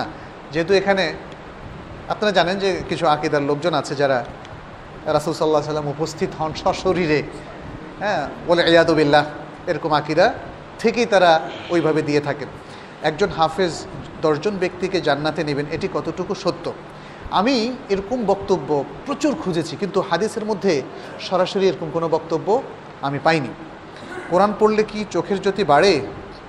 কোরআনটা তো শিফা, অতএব মানে কোরআন শিফা সব কিছুর জন্য। সেই দৃষ্টিকোণ থেকে চোখের যে জ্যোতি, অন্তরের শিফা, মানসিক শিফা, নানা ধরনের শিফা হিসাবে কোরআন কাজ করে। এটা সাহাবাদেরও আমল আছে, আমরা জানি। আচ্ছা, সালাত পড়ার সময় হাত নাভির উপরে বাঁধা কি ঠিক, নাকি বুকে বাঁধা ঠিক? এটা কি এখানে এই প্রশ্ন কেন? অবশ্যই বুকের উপর বাঁধাটাই হচ্ছে অথেন্টিক, আর নাভির নিচে বাঁধার বিষয়টা প্রসঙ্গ তো হাজার হাজার প্রশ্ন উত্তরও দেওয়া হয়েছে। এখানে আমরা জানি যে এটা মিন ইদরাজির রাউই, অর্থাৎ রাবি কর্তৃক মানে ঢুকানো একটা এবারা, এই যে কারণে হাদিসটা দুর্বল। আচ্ছা, মৃত ব্যক্তির নামে নির্দিষ্ট দিন ছাড়া খরচ করা কি জায়েজ? এটা কি মৃত ব্যক্তির নামে নির্দিষ্ট দিন? ও আচ্ছা, তার মানে হচ্ছে মৃত ব্যক্তির নামে কোনো কিছু ওয়াকফ করা বা কোনো খরচ করা, সাদাকা করা জায়েজ কিনা? জায়েজ আছে। মৃত ব্যক্তির নামে অবশ্যই খরচ করা জায়েজ আছে, এবং এটা রেকমেন্ডেড একটা আমল। দান খয়রাত, সাদাকা, ওয়াকফ, এটা আপনি করতে পারেন। এবং এটা অবশ্যই তার কোনো দিবসের সাথে রিলেটেড না, তার জন্মদিবসের সাথে, তার মৃত্যু দিবসের সাথে, তার চেহলামের সাথে, বরং যারা ওর সাথে রিলেটেড করবেন তখন তার পুরো আমলটাই বেদাত হয়ে যাবে। চন্দ্রগ্রহণ সূর্যগ্রহণের সময় সন্তান সম্ভবা মায়েরা দাঁড়িয়ে হাঁটাহাঁটি করে, কারণ তারা মনে করে প্রসবের এ সময় দাঁড়িয়ে না থাকলে সন্তান বিকলাঙ্গ হবে। এটা কমপ্লিটলি একটা কুসংস্কার, পুরোপুরি কুসংস্কার। এটা যারা করবেন তারা গুনাহগার হবেন, এটা করা যাবে না। আল্লাহ তাআলা আমাদের সবাইকে তার দ্বীনের হেদায়েতের উপর রাখুন, পূর্ণ ঈমানের উপর রাখুন, কোরআন এবং সহিহ সুন্নাহর উপর রাখুন, আমাদের সমস্ত আমলকে কবুল করুন, শেষ নিঃশ্বাস পর্যন্ত ঈমানের উপর রাখুন, পরকালীন নাজাতের ব্যবস্থা করে দিন। হাদা ওয়া সাল্লাল্লাহু সাল্লাম আলা নবিয়িনা মুহাম্মাদ ওয়া আলা আলিহি ওয়া আসহাবিহি আজমাইন। ওয়াসসালামু আলাইকুম ওয়া রাহমাতুল্লাহি ওয়া বারাকাতুহু। সুবহানাকাল্লাহুম্মা ওয়া বিহামদিকা আশহাদু আল্লা ইলাহা ইল্লা আনতা আস্তাগফিরুকা ওয়া আতুবু ইলাইক।